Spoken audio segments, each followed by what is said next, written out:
How's it going, everybody? This is the Uncanny Omar from Near Mint Condition, and today I have a panel because we got some cool stuff to discuss. So let's go ahead and introduce everybody that's going to be joining me today. To my right is this gentleman right here, Norwegian Assassin. Yes. Who are you, sir? Lars Pearson, Norwegian Assassin, formerly of Wizard Magazine, currently of Mad Norwegian Press. And you can tell how Jake is the youngest and fittest of us, because when we opened here, he was having the biggest spasm, you know. Never been called fit before. Yeah, those of us who are old and leathery, you know, we start to calcify, and it becomes a little. So thank you for the Kermit play. Morbid intro. It was an excellent Kermit play. And yeah, Jake, who are you, buddy? This is the first time we've done a show together on this channel. Hey, I've been guys. on your channel twice, but Yeah. introduce yourself. Tell us a little bit about This yourself. is a big honor. So I'm Jake Spencer. I'm one half of the Brave and the Boys YouTube channel. So we started out just two friends with like a little podcast, and we decided to start doing interviews. So we interviewed Omar, we've interviewed Jess a few times, and then we transitioned to making like long form content, shorts, a bunch of different stuff. So this is a big honor. It feels like I got called up to the major leagues. Major leagues. Wow. Jess, do you feel the same, Jess? Jake, You feel like you've been called to the major leagues, buddy? my poor sweet summer child, Jake. Yeah, because if you think we're the A-listers, you are. Yeah. Yeah. This is as good as it gets, man. More education is needed. I'm Omnidog from Omnidog's Vault. What? I just got to notice Near Mint Condition is live. Get off my. That's right. That's because you subscribe to me. Go ahead, Jess. Tell me a little bit about yourself. I'm Omnidog's Vault on YouTube. I do reviews and videos and overviews and live shows, and occasionally I post on Instagram, Omnidogs_Vault. And Omar better have a backup plan for Baltimore Con. Wow. Okay. Where did that come from? Because I'm already worried. Jess, I'm going You to are my casually say backup your plan. house is so nice, Jess. It was so nice to be welcomed in and invited and be invited back. Yeah. And it was. And you behaved well, Jake. You were a nice guy. yeah, I was like walking on eggshells, so I got up and Jess was like, "Don't trip." You behaved well. What a disappointment. Yeah. Yeah. By All the way, right. Jess, I'm able to look at your background a little more carefully. I hadn't really noticed the neon O you have in the back there, and I want you to know It's that for me. You will always be the big O to me. Yeah. Oh, really? He Yeah. got that for me. Really? Like Thank you. he missed me so much. He had to get an O for Omar back there, which I really think is cute. Thank you for that. You live I'm in gonna a ship him world the other where letters. the sky is colored purple, I think. That is so wrong. Okay. So we are going to be looking at the DC catalog for the spring of 2024. A couple of things to keep in mind. This catalog is available everywhere now. The other thing is that things always change whenever the catalog is this early. I always like to wait until it's fattened up, and usually around this time is a good time to hit it. So there will probably be additions here. You're going to see a lot of content that isn't even in here. You're going to see a lot of content that is wrong. You're not going to there's some missing covers. Prices are wrong. We've learned that in the past. Some things have been renamed. It looks like Justice League Dark is Volume 2 is back in here, but they called it something else, which is great. So yeah, and we're going to be talking about where exactly some of these things that are a mystery to us might fit in and what could be included in there. So it's a lot of fun. Yeah, but it's a fiasco of truth, basically. Now, a couple of years ago, when my contact at DC asked me what they thought about a Starman compendium and or doing it an omnibus route, of course, I said, "You got to do an omnibus." He said, "We're starting to look at more and more compendium formats for these niche stuff." And here's the thing, like that's back when Hank was still at DC. And he was like, "Okay, well, we'll take if you think your viewers would enjoy an omnibus more, we'll take that into consideration." And then they all got fired. And I mean, that's the sad truth. Like 40% of the workforce of DC got fired. And it wasn't even just DC. It was everybody at Warner Brothers, that was a nightmare. Massacre. But from the sound of just talking to him during that time, it seems like they were going to go more into the compendium. So you're going to see compendiums in here too. And I know that format isn't for everybody, but I know a lot of people really like it. So just throwing that out there for people that are better wondering. than nothing. Well, yeah. They know the numbers better than we do, but you do start to wonder how many people can be convinced to buy a $60 compendium who wouldn't buy like $125 hardcover Omnibus.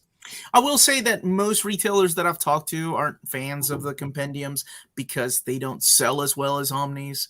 Oh, Right. And I also don't know the overhead on how much it would cost. I mean, I know a little bit about the Marvel stuff, like how much it would cost to make an Epic compared to an Omnibus, and why sometimes it's harder to reprint Epic collections than it is Omnis. But they've kind of changed their minds about that too. But I'm curious about that stuff too.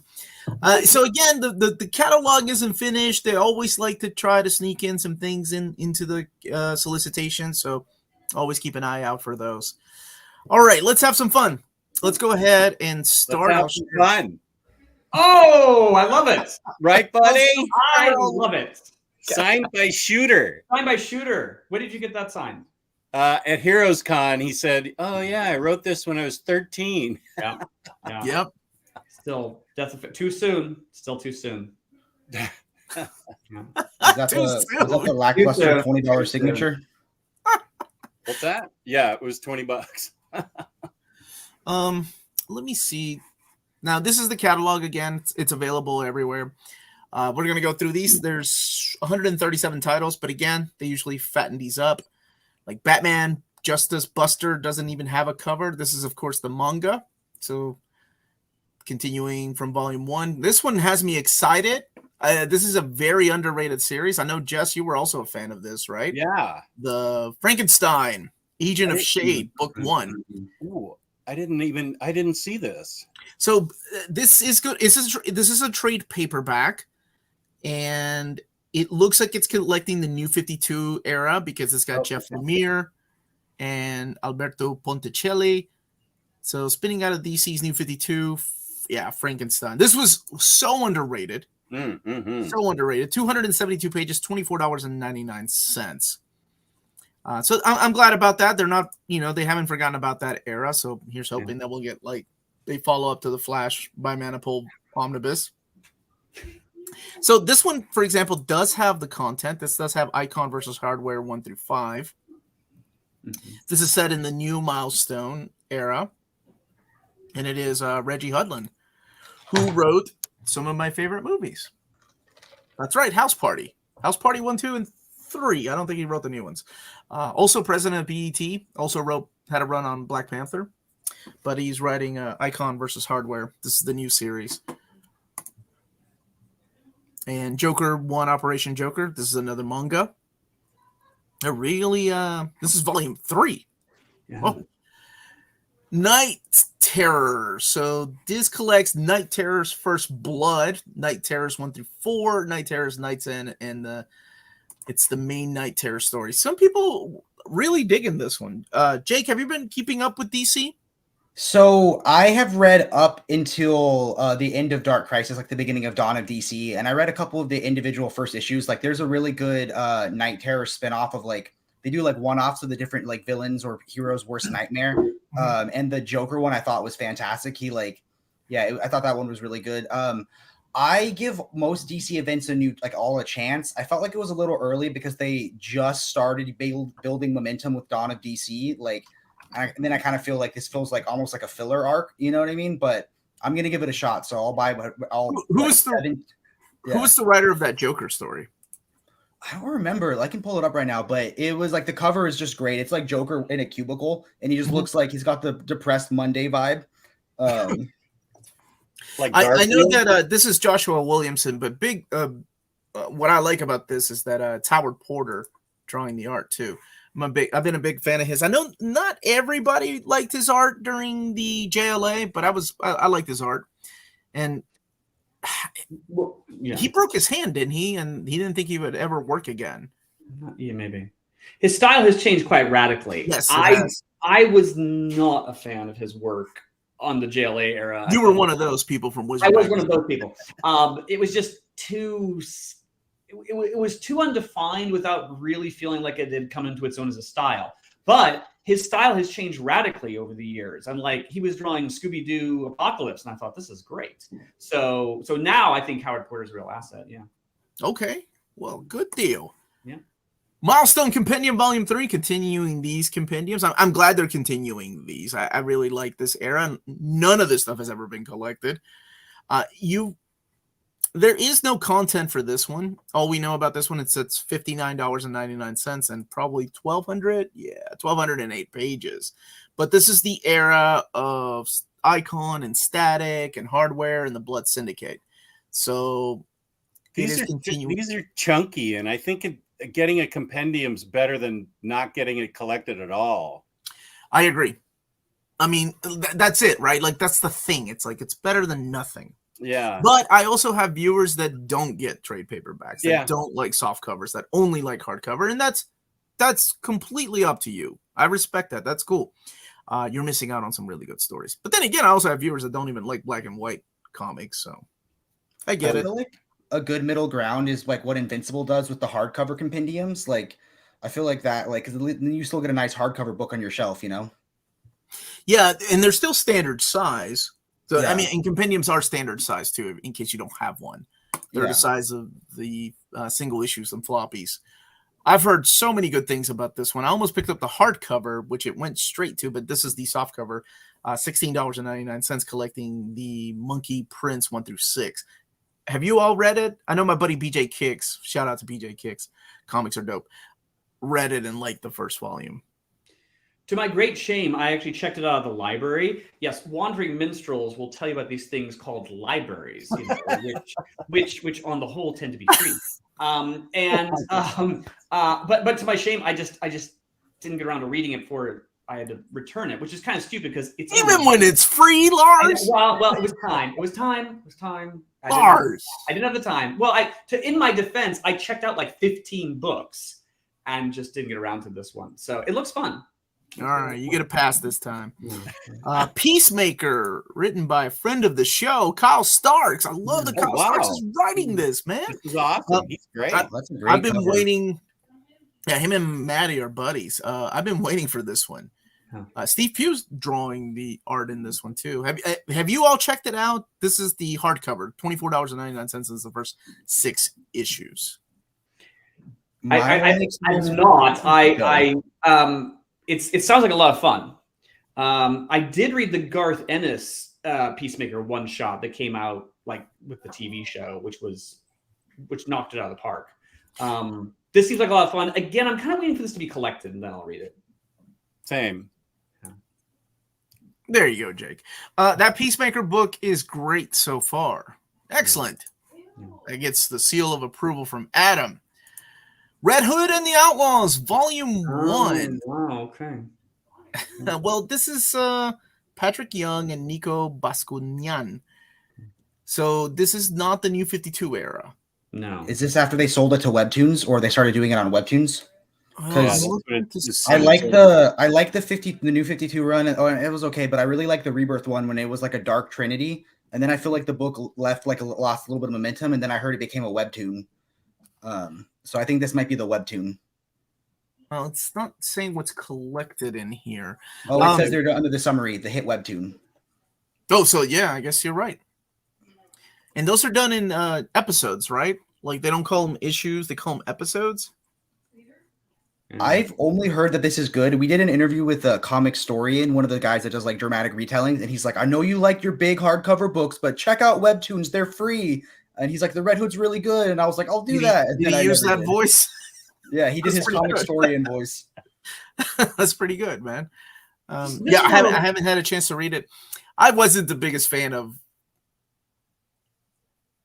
the Red Hood and the Outlaws, the New 52. I love Kenneth Rockefорт's artwork, but I just wasn't a fan of what Scott Lobdell was doing. No, I think when it went to Rebirth, though, even though it was still Scott Lobdell writing it, it was better. I don't know what.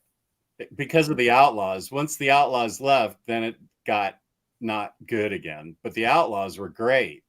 Artemis and Bizarro, they worked really well with Red Hood. That was really I loved Rebirth when it was that. I really enjoyed that. This is one of those properties that become so highly associated with a particular era, like, you know, the New 52 and Rebirth era under Scott Lobdell.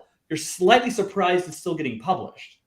Webtoons are blowing up. Lore Olympus. Yeah, Lore Olympus is huge. Like I saw that at a couple of bookstores. I've never read it, but it's got a huge fan following. Got so many of my friends into comics. Thank you. You know, I'm one of those people that also does not like Scott Lobdell. I just everybody praised his X-Men, and or his Uncanny X-Men, and I remember thinking, well, have you guys read Adjective was X-Men? Because it's so much better. He is far from the worst X-Men writer. We'll just leave it at that. Okay. Yeah. Static Shadows of the Coda. Vidya Ayala is now over there, and this collects season 2, 1 through 6. I love that they're doing this in seasons. It's a very British thing, huh? Or no, they would call it series. But instead of like doing an ongoing series, they're doing different seasons, which I think, you know, most comic book companies do this with lesser known heroes. Like Iron Fist has many series that can be collected into one. I think the big one is coming out next year that has all of Jean Louis Yang's Iron Fist series all collected in one thick book. This might be a hot take, but I'm down for some more New 53 reprints. New 52 is very overrated. Watcher. That sounds like Michael Emmon making a joke. Oh, there's Jess's favorite title. Superman versus Meshi, baby. Volume 3. Did you get your first one yet? I know it's out. Yeah, I burned through it. It's so awesome. You are such a liar. I am. Yeah, I have no idea. It's him eating food or something. Him eating food for a whole volume. Yeah. Batman and Robin by Peter Tomasi and Patrick Gleason. This is 400 pages and $39.99. They're doing thicker than Snicker trades over there at DC, and this is in a compendium. That's a great story. The omnibus is awesome. It is. I'm curious how this one's going to start. If they're going to start with the New 52, or if they're going to collect the stuff that they did right before Flashpoint. Soon to be a big screen debut. Yeah, thank you to James Gunn for saving the comic book industry, according to Jim Lee. He's a big player. Man, I do have to give it to him, though. Like, that's really cool that he's pushing for comics, collected edition especially. Despite how people feel about the Flash movie, that was really cool to see at the end of that trailer. To see that these stories can be found in these books. That was cool. Yeah, you did like the same thing on Blue Beetle, and I love that. I think it's great. That's what we need. Yeah. Batman Detective Comics, Volume 2, Ram V and Rafael Albuquerque, collecting issues 1066 to 1099. So it's still... So Mariko Tamaki's off the book now? Now it's just Ram V writing that story? I'm excited for Ram V. He's great. He's good. Well, I say he's good, but his Venom... Never mind. Maybe I should read more than one book. I've just read Layla, and I loved Layla. But I should read some other stuff. Yeah, that's his independent stuff, right? His independent stuff is solid. I enjoyed his Justice League Dark run. That was good, and Swamp Thing was good. Batman Adventure Continue, Season 3, Alan Burnett and Paul Dini. And these are stories in the world of the Batman animated series, collecting issues 1 through 7. Solid.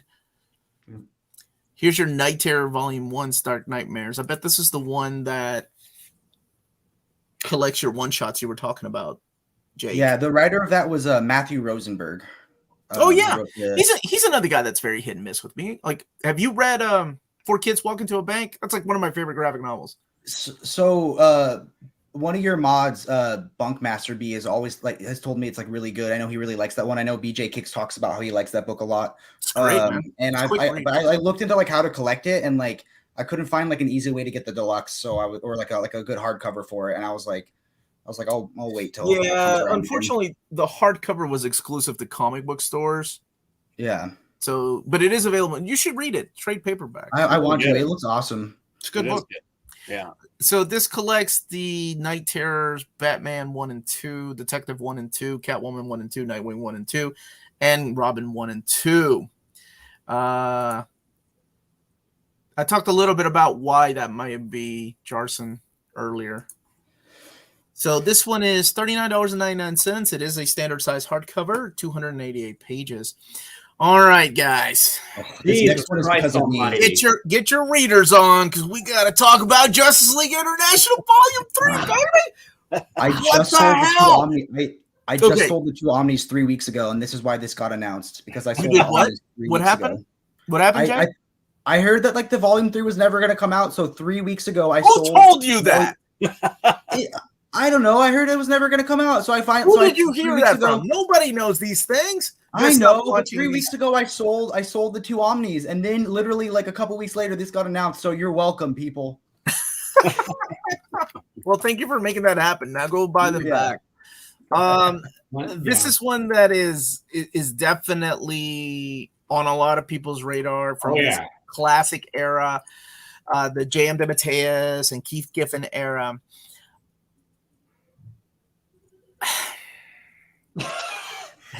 Yes, there is an elephant in the room, and you can look up for yourself who else wrote this and why. Oh, one of the writers spent some time. One of the writers went to prison for a while. And rightly so. And you can find out what they did and who it was. You can look that up for yourself. I'm here to talk about the book. Okay. So I'm glad. So 2 things. Number 1, I didn't think it was going to happen because of that, but I was like, well, maybe they will because they did the Flash. But if they left this creator's name out, then probably hopefully they can do it. But they did. But let's just hope they come to some arrangement on that. I don't know. Hopefully. Now, there was 3 years between volumes 1 and volume 2. And so it had occurred to me that even if we got a volume 3, we might have been waiting a while. And sure enough, almost on time, here it is, actually. So this is out in February. Okay. February. If you've never read this era, this is a lot of fun. I know a lot of people compare it to like the goofy era of Justice League, but it still has a lot of heart. If you've never read Justice League International. It's not light as fluffy as people like to pretend. I mean, there is still some real dramatic tension going on there. Actually, this is in volume 2, but like the Despero storyline is quite. That's one of my favorites. I love. Yeah, I know, it's spectacular. Now, in volume 2 had the Europe and Justice League. I'm sure we're going to get a new cover too. Yeah, hopefully this will. Surely this will include the Justice League Europe issues as well. We have no idea what's in here, do we? No. As you can see, the content. The last one finished up through Justice League. I think it was number 50. I think ish. So it's gonna be the last one had Justice League of America 31 through 50, and then it also collected Justice League Europe 7 through 25. And probably this will have the revival miniseries, like formerly known as the Justice League, and I can't believe it's not. I don't know if he'll have that. I bet you it will. Well, no. I'm not saying that it won't because I don't think we're there yet, right? Don't we need another omnibus before we get to the? I mean, we're not even at the extreme era of Justice. I don't think we do actually. I think this will take us to Superman, right when he joins the Justice League, like right before it. Remember, and then there was the whole death of Superman that they were a part of. What if you're defining it as the Giffen DeMatteis phase of Justice League, then you can easily finish this off in volume 3.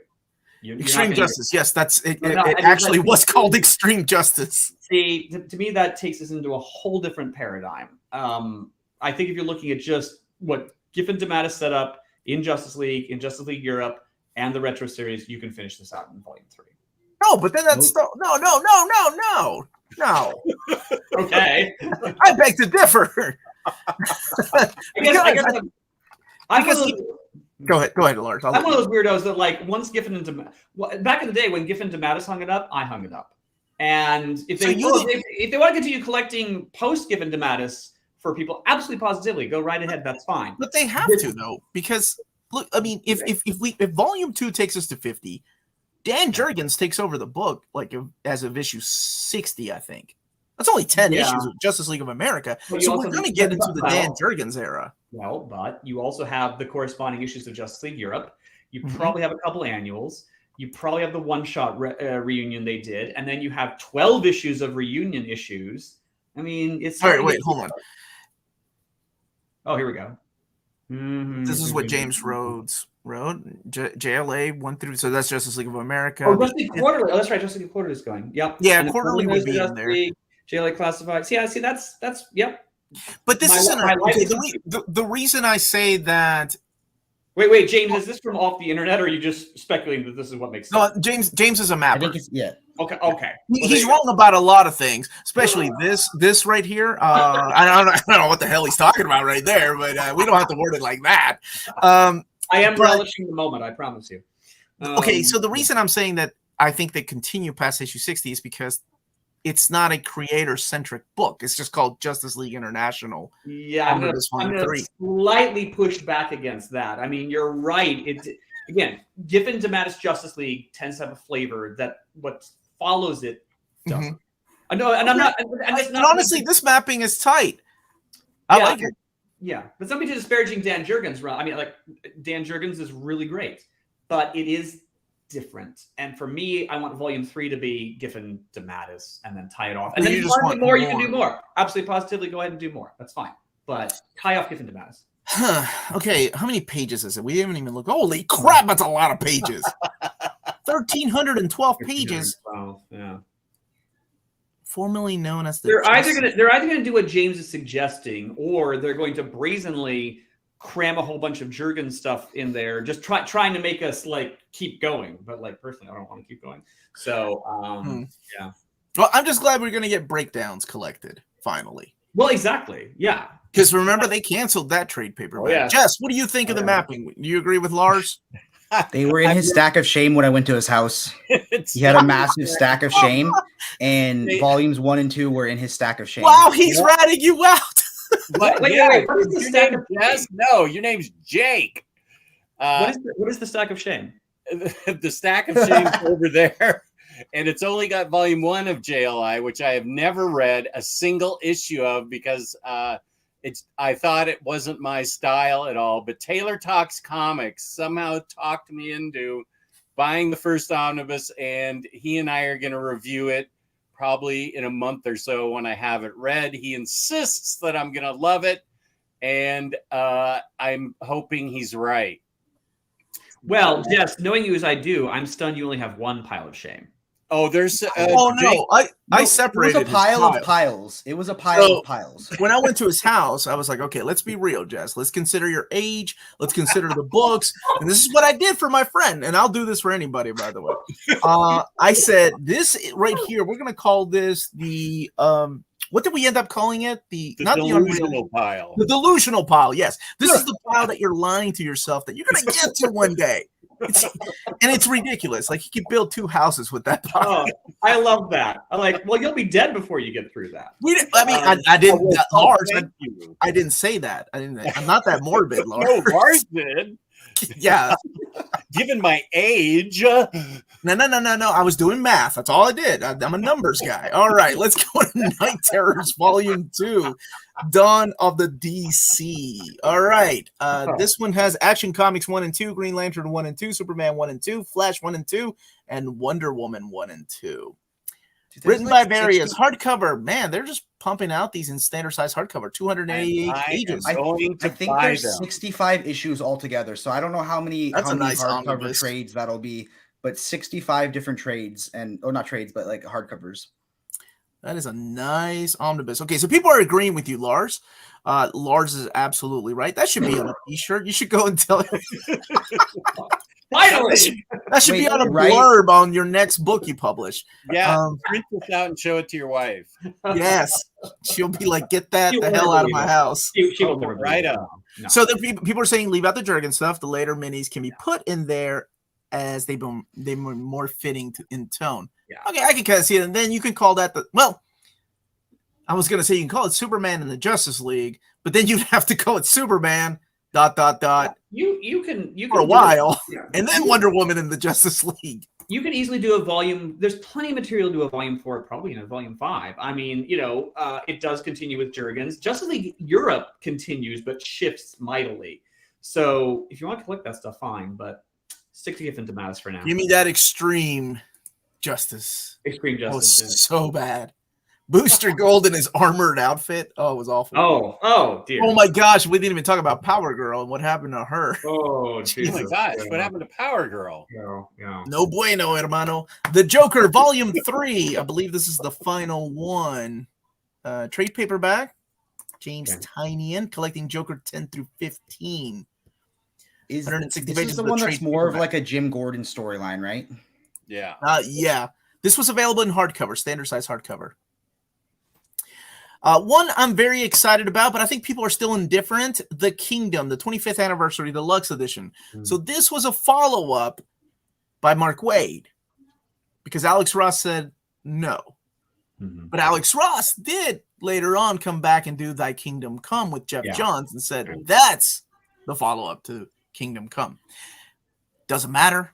It was made. You read it. It's still a follow-up. This is Mark Waid's vision of kind of a follow-up to the Kingdom Come story. I'm surprised they're doing a deluxe edition. It's the first time it's been available in hardcover. I know that we've had it released many times in trade paperback. At the time, this did have an unfortunate smell about it of being a cheap cash-in. And I think because if it's just like a follow-up story, a proper sequel might have been okay, but this was like kind of deliberately all over the place. But no, for the people who enjoy it, here's a hardcover. Yeah. Ariel Olivetti. That was before he was doing like that computer generated stuff. Absolute Dark Knight is coming back to print. Is it just that story? It is both 1 and 2 because 3 Massacre Race is collected in another book. $125, 512 pages collecting The Dark Knight Returns and the provocative sequel, Dark Knight. Provocative. That's a good word. I did not come up with that word. That is DC. It's DC. Coming up with that word. Is that what they're called? The provocative sequel. I swear that's what they were. Hey man, some people like it. That was 10 people around a table coming up with the best word. Like I love that. Lars, I shouldn't say this. think before you talk. Go ahead. I actually like the Dark Knight Return. The follow. Dark Knight Strikes Back. Well, no, like inherently, like I knew it was like being drawn by a 5-year-old, but I don't know. It just had a sort of frisson and excitement about it, and I don't know. I didn't hate it. Did you just say frisson of excitement? Frisson and excitement. Frisson and excitement. Wow. Yeah. Okay, Psycho Cleveland is also on drugs. Like what? I don't. Sound some controversy today, man. Well, I definitely don't agree with Lars. I can't. Everyone's thinking I'm right. I can't have that go on too long. So Okay, yeah, he gets his Lars was right coupon taken away.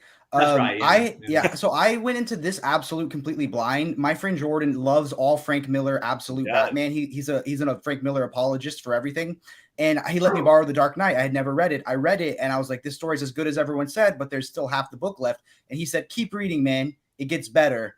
And okay. Still friends. He was kidding about the better part. He was kidding about the better part, but he wanted me to walk through fire, I guess. Yeah. I mean, don't get me wrong. I found myself not hating Dark Knight Strikes Again. I don't own a copy, and usually that tends to be an endorsement of whether I really like something or not. Do I own a copy? And I don't. You had frisson and excitement. Excitement, yeah. Mm-hmm. Well, it's provocative. It doesn't make everyone get a fridge of excitement. Sort of, kind of have some. God bless you, Cody Summers. If they're including Dark Knight Strikes, might as well include year 2 to Batman Year 1. Absolutely. Todd McFarlane and Alan Davis. Come on. Oh my God. Get it. I know Jess is a big fan of that. Some mod put him in timeout quickly. Put yourself in timeout for not agreeing with him. Justice Society of America 1 through 6 hardcover. This is the new series by Mikkel. Everyone is hot, Janin. And Jeff Johns is the writer, and Justice Society of America is my favorite comic that Jeff Johns did, so I'm excited to read this. I don't know if anybody has read it. I read the first 3 issues of this, but then it was subject to delays, and the schedule kept getting out of whack. So I thought, well, I'll just read it all and go when it's done. Really quickly, there is no Why the Last Man sequel. I don't really think Vaughn goes back and revisits his stories. Not yet. Give him another 10 years, and I'm sure money will talk. But he tied it off fairly definitively. I mean, you have to do a side, Check out Saga if you really like that. If you really liked his writing, check out Saga. I really liked how that book ended. Justice Society of America. It had a good ending. Oh, dang it. It's over? I thought it was ongoing. Oh, well. Superman dies. No, he loves Superman. Night Terrors, Nocturnal Creatures. Here's a more two. So they don't do one shots. Huh? They were just 2 issues. Poison Ivy, Punchline. Oh, she's still around. Satana, and Harley Quinn. Oh, Punchline's yeah. still around. I didn't know that. That's Jordan loved the Poison Ivy one. He said the Poison Ivy one was amazing. Superman, Lois and Clark, Doom Rising, collecting Action Comics 1051 to 1057, and Death of Superman 30th anniversary. Dan Jurgens and Lee Weeks, baby. What is this? It's the new series collected by Jurgens going back to the book. To Doomsday? No, it's Lois and Doom Clark. Rising. No. Doesn't it pick up where the Lois and Clark TV show left off? But it's collecting Action Comics 1051 to 1057. Is that not in continuity? Sorry. Well, hold on. And how can John protect his father? Lois and Clark 2 Doom Rising collects stories from... Oh no, they meant the previous volume. They didn't mean the TV show. Sorry. No. Were you a fan of the TV show? A fan would be pushing it, but it made an impact at the time. Okay, Batman Beyond. We're getting a Batman animated series, Omnibus, and we're getting a Batman Beyond animated classic compendium, the 25th anniversary. Now, this isn't the new stuff, right? The stuff that was written by Which is Jurgens, great. which is good, which should be collected one day. Yeah. Batman Beyond 2.0 was really good. But this is the older stuff that was coming out at that time. So again, it is a compendium. And this one is $59.99, and it has 720 pages. No content, so that's all you get. But So just a cover. You really just get the cover. The Joker by Ed Brisson and John Timms. Dig that cover. Joker Incorporated. How does the Joker still have an ongoing series? Collecting Batman Incorporated A through 12. Okay. Well, they're very determined. Yeah, with that, but of course, there's a new movie coming out. So, oh, that's right. There's a second one. Forgot about that. Batman Wayne Family Adventures Volume 3. This is a webtoon, right? Yeah, that's another webtoon. That's what I thought. I heard Vixen is really good. I heard Vixen is good. Vixen? Oh, Vixen in this? Okay. In webtoon. Or the webtoon Vixen. Oh. Man, they're really banking on these standard size hardcovers again. Remember when they were doing that? Seems like they do that every few years. They're like, yeah, these will sell, and then 6 months later we'll do a trade paperback edition. They've been doing that for a while now. Green Arrow Volume 1, Joshua Williamson. I've only read the first issue because Same. The first issue was great. It was good. It was so good. I finally reached the point in my life to commit to reading the entire Mike Grell run on DC Infinite, which, in the past, just accessibility had been a problem. I couldn't really get a hold of it. But, beginning to end, that's really good. Yeah, it was a good start, so I can't wait to read more. There's your girl, Jess. Yeah. Harley Quinn Volume 3, collecting issues 13 through 17. But this was already available in hardcover, right? Right. Stephanie Phillips kills it in this book. Kills You're it. digging her, huh? Oh, she takes Harley down a path of self-analysis that is one of the most interesting and intellectual and well-written books that I have read about a comic character. It's amazing. And I know you won't read it, but that's what you don't know what I won't and will read. I think I do. No, you don't. I'll read it one day. Well, Night Terror, it'll be in my delusional pile. Or until I interview Stephanie Williams, I'm like, oh gosh, I gotta read all these Harley Quinns. Well, you better call her Stephanie Phillips. My bad. Night Terrors Volume 4. My gosh, you're right, Jake. There's 65 issues. 65 issues. They're really banking on that, aren't they? Titans, Shazam, Black Adam, Angel Breaker, and Ravager 1 and 2. I'll get all of these, and you'll be welcome for the omnibus that'll come out. No, that's exactly what will happen. And then I'll talk you into buying the omnibus because I'm like, I thought Dark Crisis was bad with 4 volumes that all came out on the same day, and then you'd be read 1 in here, and then 2 in this one, and then 3 in this one, and then all of that one, and then 1 here. But now with 10 hardcovers, I'm like, geez. Thank you for mentioning that, because I found Dark Crisis kind of underwhelming as well.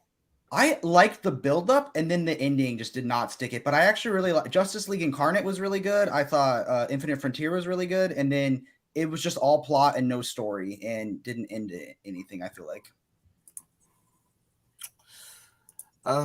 Superman, Emperor, Joker. Yeah. I love this story. Yeah, this is good. This is during the Jeff Loeb and Ed McGuinness era of Superman, and they were doing a really good job of collecting this stuff, and then they stopped in trade paperback, so who knows. But this is a deluxe edition.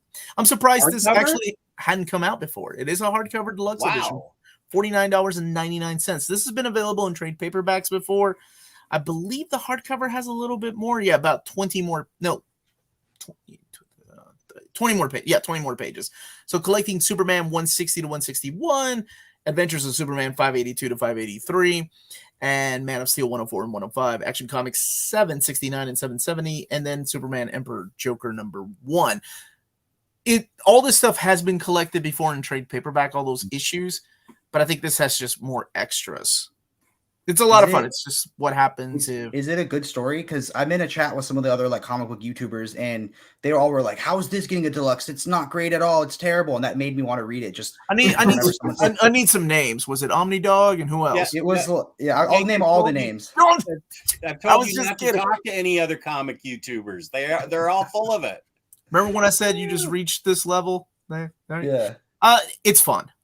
I bet. Look, here's the thing.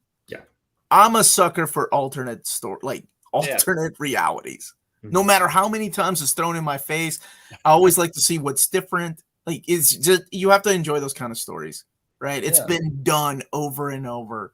There's nothing new in here. It's just fun. And you have Ed McGuinness on artwork. Yeah, I don't recall Jake ever asking this particular YouTuber about it. So Jake is clearly talking to the wrong YouTubers. Jess gets so jealous. He gets so jealous. Yes, he does. I love it. House, you little spud. Oh wow! Whoa! I'm gonna join Omar. I'm gonna join Omar in the band from Jess's house club. Quickly, Omar, I think you're right. Sometimes the ability to get in there and just nail something is very underrated. We always want Grant Morrison to reinvent the wheel or whatever it is, but here, I think just doing solid work, sometimes that's valuable. It was fun. Yeah. And there's nothing wrong with that, right? Like, I think sometimes I need that, and then sometimes I need a deep read, and that's what I love about this medium. Okay, Superman Action Comics Volume 1, Rise of Metallo. Dan Jurgens and Lee Weeks are writing this series then. Okay, so Dan Jurgens is back to writing Superman. This is oh my goodness, is this his fourth time coming back to Superman, I think? Collecting issues 1051 to 1056. So we saw the volume 2, the Lois and Clark Doom Rising. This leads up to that 1051 to 1056. Vixen and why this is the one I was talking about, Jess, that people were my viewers said that this is the best one out of all the webtoons. I've not read any of them, so I don't know. Oh, she's on volume 4 already of that. Okay. Yeah. I thought the best webtoon was Bang, the Ballad of the Tiger.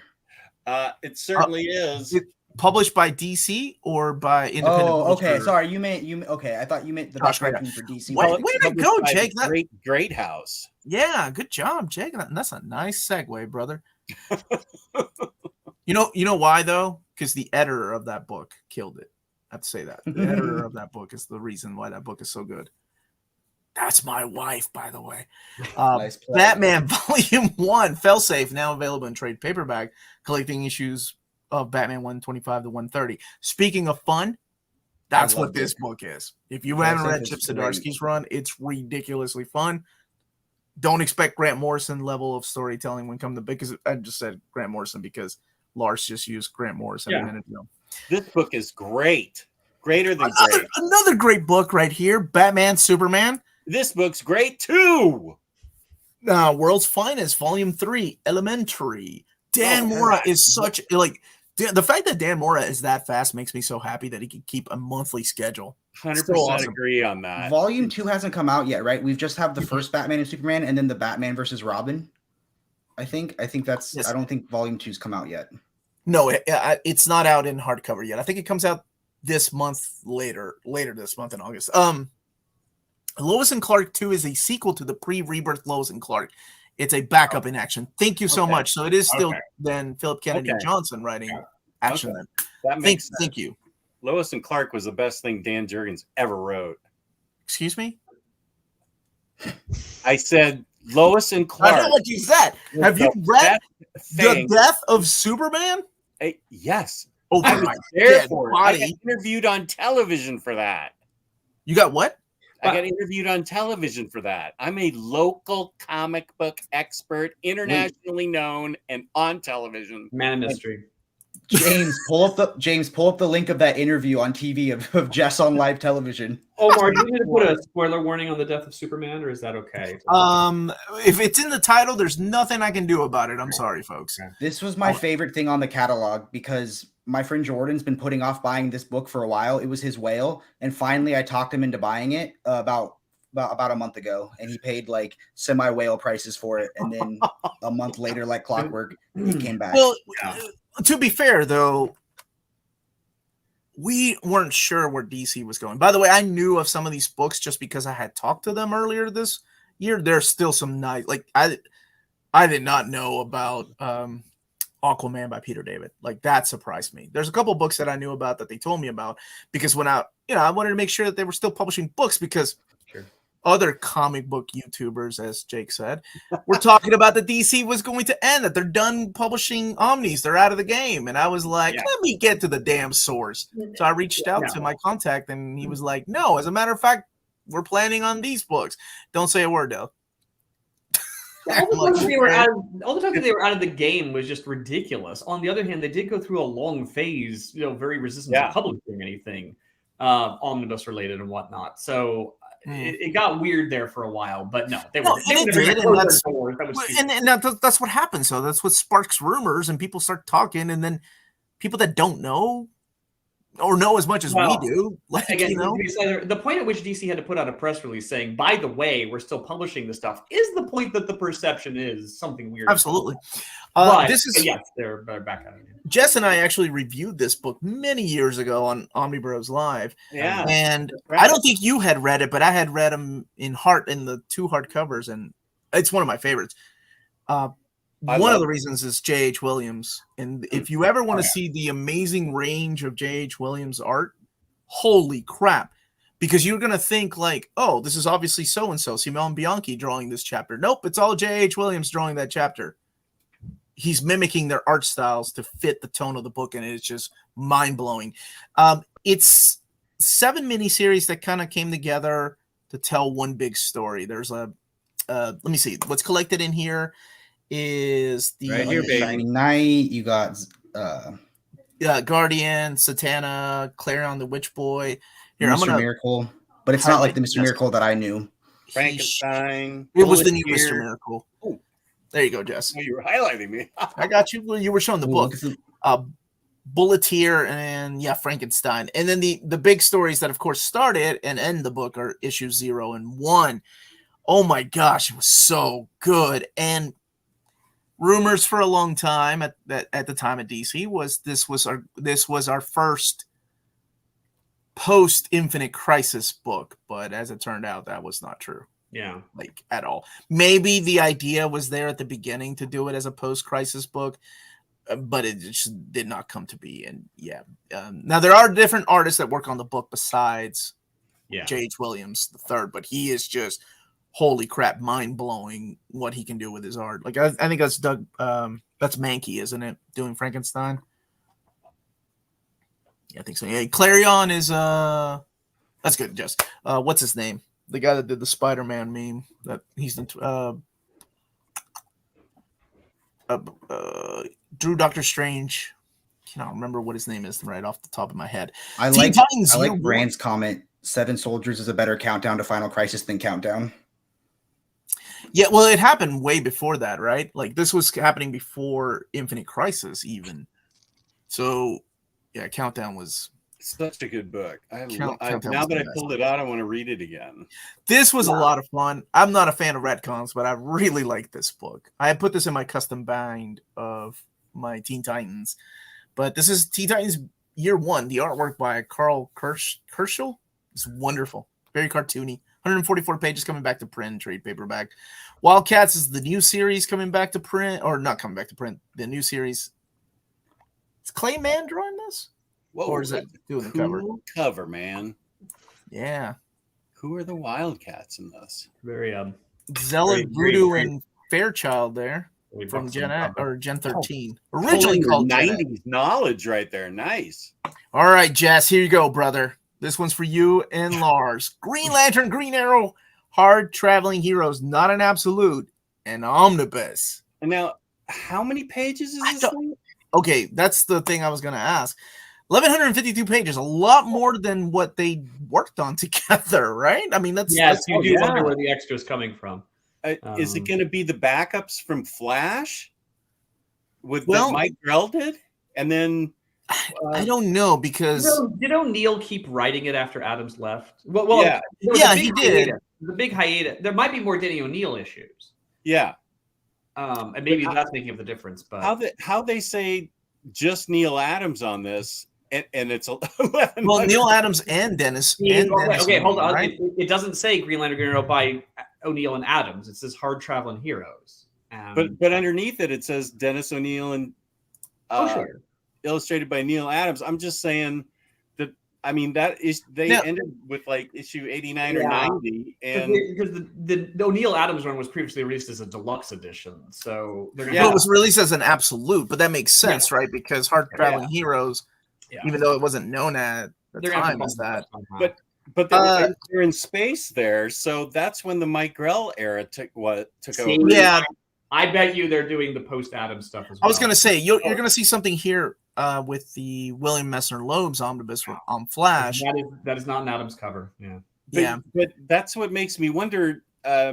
Is there enough of that? I mean, this is 3 times the size of the story of Hard 600 Traveling Heroes. pages? But- there's 600 pages more. Is this a place to stop and scream that they don't actually tell us the content? Because Jesus Christ, how can you not know? At Well, this Well, point? no, I mean, it's just the way that DC does the catalog. We've seen this. Yes, I know. It's annoying. I know. Um, I just and even when they give us the content, sometimes that content is wrong too. Case in point, Green Even- Lantern Corps by even Peter with the Tomasi. Flash backups, though, I don't see how you get. Well, to yeah, even the Flash backups couldn't. No, you would have to go post Dennis O'Neill. So you're talking about like Yeah. the McGrail era. Okay.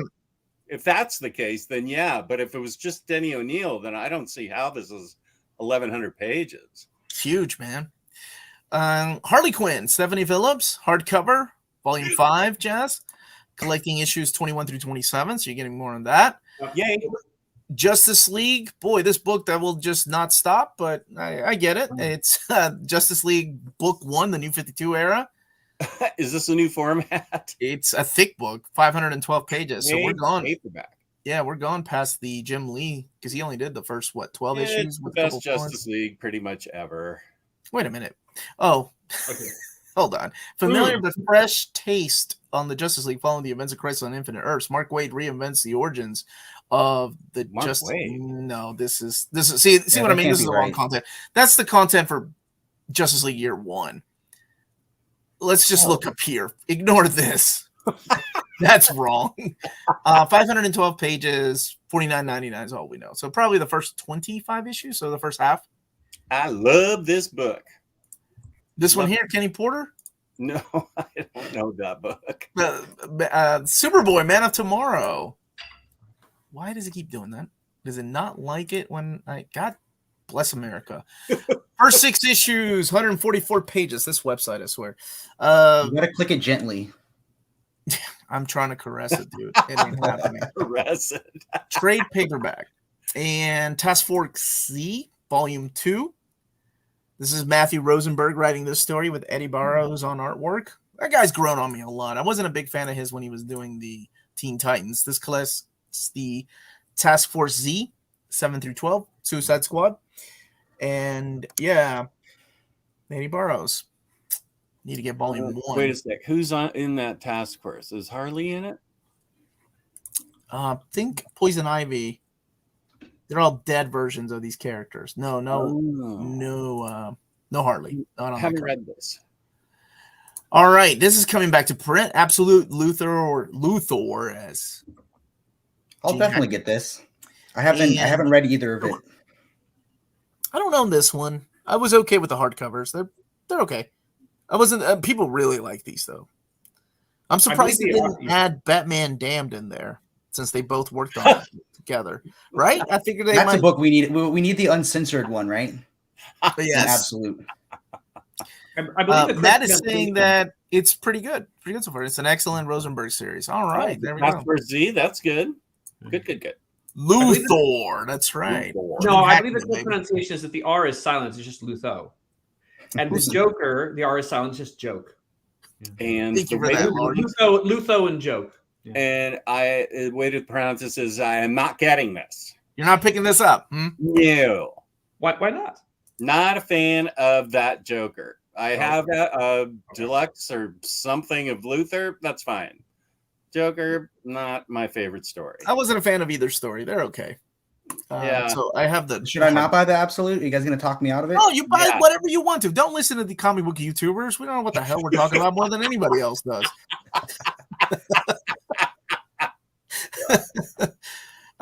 Detective Comics 1050 and issues 150 of the best-selling Batman. If you've not read this in hardcover, you've been waiting for the trade. One of my favorite reads this year. God, it was so fun. So good.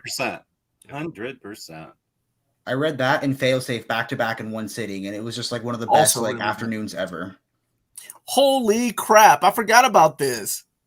Birds of Prey. Okay, so no cover, no content, of course, but it looks like what they're doing is they're going back and reprinting the issues that they missed. So there was a missing volume of the new printing of the Birds of Prey. They left out issues, and everybody's like, "Oh my gosh!" And that was one of the emails I sent DC last year, and that was one that I got back. And we're like, "We'll look into it." Then I never heard back anything else. I'm like, okay, obviously they freaking forgot. So holy crap, they're actually doing it. They're actually coming out with the missing issues. This is I didn't even know about this. This is a major gap filler plug. It's not a gap filler. It's a plug in the hole that exists in Bird of Prey. This is awesome. So, they need to do a Gail Simone omnibus of this. Well, money being left on the table. We're getting one, but not a Birds of Prey. I think this collects issues 92. Dang, I can't remember 92. Because I have the old trades. 105 to 105 or maybe 104, something like that. I can't think right off the top of my head. Oh, here we go. Should be 92 to 103. Thank you for that. Thank you. Excellent. Deathstroke Incorporated, Volume 2. Joshua Williamson. Man, guy's writing everything except for this. At Prison. Why does it say Joshua Williamson? Dexter Soy collects Deathstroke Incorporated, 10 through 15, Year 1. So Deathstroke's getting a Year 1, huh? I Am Batman Volume 2. I'm not read Volume 1. Have you all read that story? John Ridley? Yeah. I own it, but haven't read it. Naomi Season 2. I actually like the first book. I read Season 2. A lot. I thought it was fun. Kind of reminded me a little bit of Miles, but then again, it's the creator of Miles.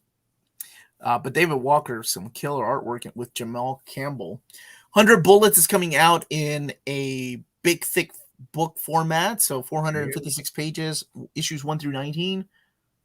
Isn't that sounds like the same content as the deluxe edition? It's probably a reprint. They put this out before. Yeah. Batman, Brave and the Bold. Tell me about this one there, Jake. Your name is on here. I read the first one. It was just like I remember because I like it's like an anthology series. And the first one had like this great like Tom King Joker storyline where he looked like Pennywise the Clown.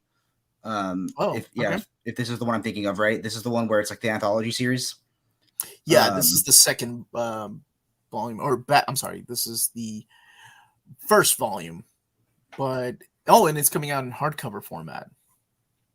Yeah, I mean, I'll buy anything by Tom King and Mitch, so it's like an instant day one buy for me. Oh, and Dan, but I haven't read anything past them. Oh, your buddy Jordan's been reading Brave and the Bold. We should have had him. Yeah, should have had him on. About it. Dan Morin did a Kamen Rider Future-esque story in black and white. Oh, dude, that's killer. That guy's art. He's doing that and freaking World's Finest. It's amazing. Good for him. Cyborg Homecoming. Tom Rainey drawing this, huh? Good for him. I like Tom Rainey's art. Let's see. No content, though. Hardcover format. DC versus Vampires. Trade paperback. Collecting issues 7 through 12. This is a lot of fun. Do you have the hardcover? Oh, that cover is awesome. I have both hardcovers, and it is really fun. I like this a lot. It looks ridiculous and up my alley. Just like that It DC. It's Like so that fun. DC mech. Yeah. All it's- right. Finally, the big guy gets a big collection. Lobo. God bless America. Hold on. There we go. Lobo. Let me do that again. Big Fraggin' Compendium. Boy, they put a lot of time into that one. Yes, Big Fraggin' Compendium 1. Not an omnibus, but this is a big collection. Keith Giffen, Alan Grant. Hopefully it's the start of something big. Spinning out of DC's New 52. No, I don't think so. That's where I'll stop reading the content. That is no, this is not New 52 material. Oh my gosh, I hope not. Okay, yeah, look, it says Frankenstein works with a government organization. Not even. 1,320 pages. This is a biggie. Wow, a compendium. Biggie. Are those- I've never read any Lobo. Is it good? Or is any of like his storylines good? It's just I feel like there's never really been like anything like in the more modern DC with him. Man, I don't think Lobo has been around in DC for a long time. I mean, he shows up in miniseries from time to time. Like, I think he was in Death Metal, wasn't he? He went on an errand to go and find some metal for Superman. A good Lobo story has to be done a particular way. There are good Lobo stories, to be sure, but you have to have that right sense of humor. I like that Alan Grant's. Yeah, stories. I do They too. were I'm great. totally getting this. I was actually in an issue of Lobo. You weren't. I was. It's in the 40s somewhere or something, like as a wizard employee called the Norwegian Assassin. Are you serious? Yeah. Yeah. Lars, that's awesome. Will you sign my compendium when I get it if it has that issue in I there? don't think it will be in there. Well, it might be in there, but I doubt It might be in there. It might be. Yeah, it's a bit further on the run. They did this bizarre wizard parody, which breached the fourth wall and got crazy. And I'm in there for like a panel or two. Yeah, This is the most you've ever talked about Wizards. I know, fame at last. Yeah, but it probably won't be in this collection.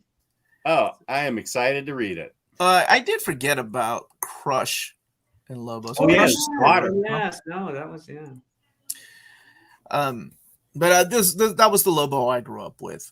Spirit World by Alyssa Wong.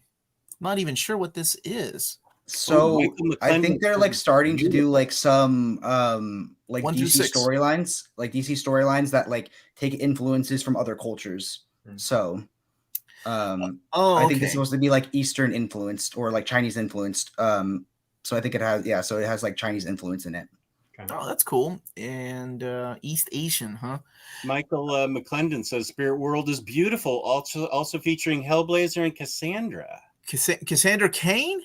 You had me at Cassandra Cain. Cassandra Cain is in the Spirit World, says Sweet Mimosa. I'm in, Me baby. too. Me too. Sandman Universe, Nightmare Country, The Glass House. I thought that came out already. Is this volume 2 or? Yes.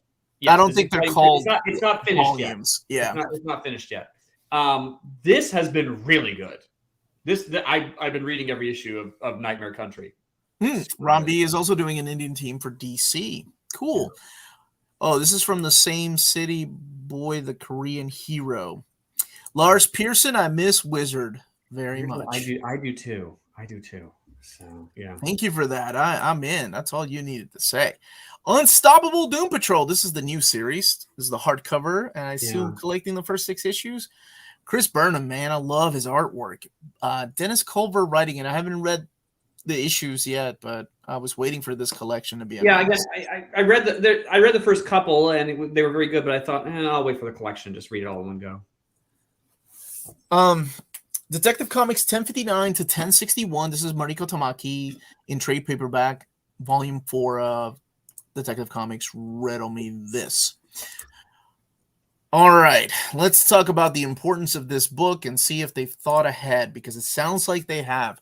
This is The Flash by Grant Morrison and Mark Millar, the deluxe edition. Mark Waid and Grant Morrison switched jobs for a little while, if you will. Yes. Grant Morrison at the time was writing Justice League or JLA, and Mark Waid was writing The Flash. And I don't know if it was editorial, if both of them were like, I'm bored writing stories for the Crimson Speedster or whatever, you know. No matter what, they decided to switch jobs. So Morrison went over to The Flash and brought his buddy at the time, Mark Millar. I think this is where they had the falling out. Yes. Yeah. But you can read about that online. And then his daddy started fighting. Yeah. And then Mark Waid went on to do one of the best, if not the very best, JLA story ever, which is the Tower of Babel. But what this is it shows that they are not going to collect this in the Flash by Mark Waid Omnibus, but they are giving us a plug filler, if you will, because this collects Flash 130 to 141, and then the crossover with Green Arrow 130 and Green Lantern 96. So it is going to be collected in deluxe edition. It'll be the size, you know, it's as tall as your Omnis, so you can put it right in there with your Mark Waid Omnis. So in a way, that's what they really did with JLA, because they made the Tower of Babel deluxe that goes with it. Looked it up. The Lobo issue 61. Oh my gosh, you have a fan, Lars. Is that the one I'm in? Is that where Lars is in? Thank you for the super chat. Okay. Those Flash issues aren't bad. Since they won't be in the omnibus, I'll take it. Right, and they introduced the Dark Flash, right? There's a new take on it. Yeah. So no more Jeff Johns, Green Lantern, Teen Titans, or JSA trade paperbacks, 12 issues trades. I wouldn't say, dude, how are you doing? Dude, I have known Brent for a long time, ever since I used to have a podcast called About Heroes. So it's been well over 15 years. Oh my gosh, it's crazy how fast time out. They just take forever and a day. Well, keep in mind, Young Justice Volume 6 is coming, and that took forever in between Volumes 5 and 6, like 4 or 5 years almost, or 3 or 4 more. And they just put out a new JSA. They screwed up the order, the issue order, but still. I heard. Yeah. The Vigil, Ram V, Kumar Sharma, collecting the Vigil 1 through 6. Is this the what you were Indian talking team about? that we were talking? Yeah, I think so. So these are the representatives from India? Yeah, I think they made like I said, like the Chinese team, which would like Spirit World, and then they made the Indian team. Cool. Which is cool. I'm down for representation. Batman White Knight presents Generation Joker, set in the world of Sean Murphy's White Knight, but this is by Katana Collins and Clay McCormick. Collects issues 1 through 6, and that is a Sean Murphy cover. I'm sure we'll get an omnibus of that stuff, at least the Murphy stuff. City Boy. This is the Greg Pak. This is what he was talking about too. I guess We Are Legends is part of that line. This is the Korean one. Yeah, the Korean boy named City Boy. Well, people complain all the time. We need new characters, right? So here we go. Go and support these new characters, everybody. Greg Pak is also writing Duo with Koi Pam on art. Now, this was available in hardcover, and this is now coming out in trade paperback. Collecting Duo 1 through 6. All right. Here we go, baby. Flash by William Messner Loebs and Greg LaRocque. Omnibus Volume 1. Now, a couple of things I was going to say is, number one, what? We're going to not finish out Flash by Mark Waid first, huh? Okay, whatever. I'll take it. 2, that's the cover to issue 1. William Messner Loebs did not write that issue. This goes back to what you two were talking about with Brave and the Bold, or the Heart Traveling Heroes, because that was Mike Barron that wrote the first 13, 14 issues of Flash. Well, the cover here might be space filler. I mean, maybe. Right. I don't know. It says the title. Oh. Usually space filling covers don't have a title, but they might change it. I have never been a fan of creator creator-centric books because they skip issues when they do that. Yeah, I do like them, frankly, because there's some creators I'm like, I'll read the title if that creator's on it, and beyond that, I seriously don't care. So for me, I think a lot of creators bring in like a lot of big names, right? Like you're talking about like Grant Morrison or Alan Moore, or even Jeff Johns. But my goodness, William Messner Loebs, as much as I love his writing in this and Wonder Woman and even Thor, I can't imagine that name bringing in a lot of people. By the way, that's the bigger point, really. Yeah, and he needs it because right now him and his wife are fighting eviction, and I don't know if you all know the story of William Messner Loebs or not. Like he was homeless for a while. Awful. They started a GoFundMe. Mm-hmm. Awful. Yeah, no, I did not know that. All right. Well, everyone, if you're not, there is no content for this one, so I'm not sure what's going to be collected. I don't know if they'll skip the issues that he didn't write, like issue 29. I know he didn't write that one. So I don't know. But happy to see it. Happy to see his name on an omnibus. Hopefully we'll get some kind of collection of Wonder Woman as well. Speaking of fun, Jess, did you read this one? I did, and I got it signed by the man himself, Daniel Warren Johnson at Heroes Con. This is nuts. This is the trade paperback version of that story. It is so fun. Fun book. I assume it collects the same content. $16.99. Tim Drake Volume 2. Tim Drake Robin Volume 2. Collecting issues 7 through 10 of this new series. Justice League Volume 3, Leagues of Chaos. This is Brian Michael Bendis. This has been available in hardcover already, but now in trade paperback with Black Adam on the cover there. The Flash Volume 20. They're not stopping with these volume numbers. I love it. No. They're putting the volume numbers on the back now. So, like it. The Joker, The Man Who Stopped Laughing. Have you read this one, Jake? Because you mentioned Matthew Rosenberg. Or did you just read that one shot? I haven't read this one. But I don't know. Sometimes I like Joker stories, and other times I'm so burnt out, so... I think the reason I like the Joker one shot was just because he's just sitting in a cubicle and he looks so depressed, and I thought that would be like a nice juxtaposition. Let me. Oh, Jesus, please, no. Oh, I gotta share this one, Lars. I gotta see it. I gotta share it. All right, I'll share it here in a second. I haven't actually seen it since the Clinton era, but please, let's just keep going. Because Zatanna by Paul Dini. My God, that thing has been out of print, and not just by him. This is a big book because it has. I always liked this guy's name. I don't think it's pronounced the way I pronounce it, but I always say Adam Bitchin. I don't think that's right though. He wrote Teen Titans after Jeff Johns left the book. He wrote the Batgirl miniseries. But that's the way I've always pronounced it. Right, but if I were him, that's how I would introduce myself. Jamal Eisel. It's huge. It's a big book. It's 440 pages, so it's not just the Paul Dini story. No, but the collected edition has been going for like $175, $200. Oh yeah, and I don't know if that one will come back to print or not. But yeah, this one here. Great. Well, as long as it has all Paul Dini stuff, then we're set. Oh yeah, it'll have that. Yeah. This is it was a little sad when it got canceled with the New 52, but Denise sort of wasn't on the title. I don't know, but it's great stuff. Really, really great. Adam Hughes covers on some of them. And those Adam Hughes covers, my God, and Amanda Connor too. Yeah, absolutely fantastic. I'm so happy about this one, but I'm curious how it will be reprinted. This is Absolute Justice League, the world's greatest superheroes by Paul Dini, or Dini, as Norwegian assassin calls him, because I've never met him, but I'm sure that he's right. I butcher everybody's name. Adam Bitchin. Alex Ross is the artist, of course. This is when both of them team up to tell one-shot stories featuring characters from the Justice League. Holy crap, this is awesome. It's been out of print for a long time, but the first printing has it's different dimensions than the other Absolute editions. Yeah. It's longer. Like, I have it over here. Well, because they were printed tabloid size, weren't they? Yeah, they were magazine. Yeah, they were magazine size. Mm-hmm. I'm going to highlight Jake here. I bought this book by accident about 2 months ago.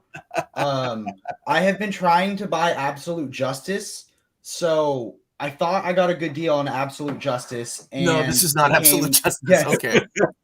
Yes. So I learned that, but I read it and it was amazing. I think the Batman story was my favorite. It was just so well done.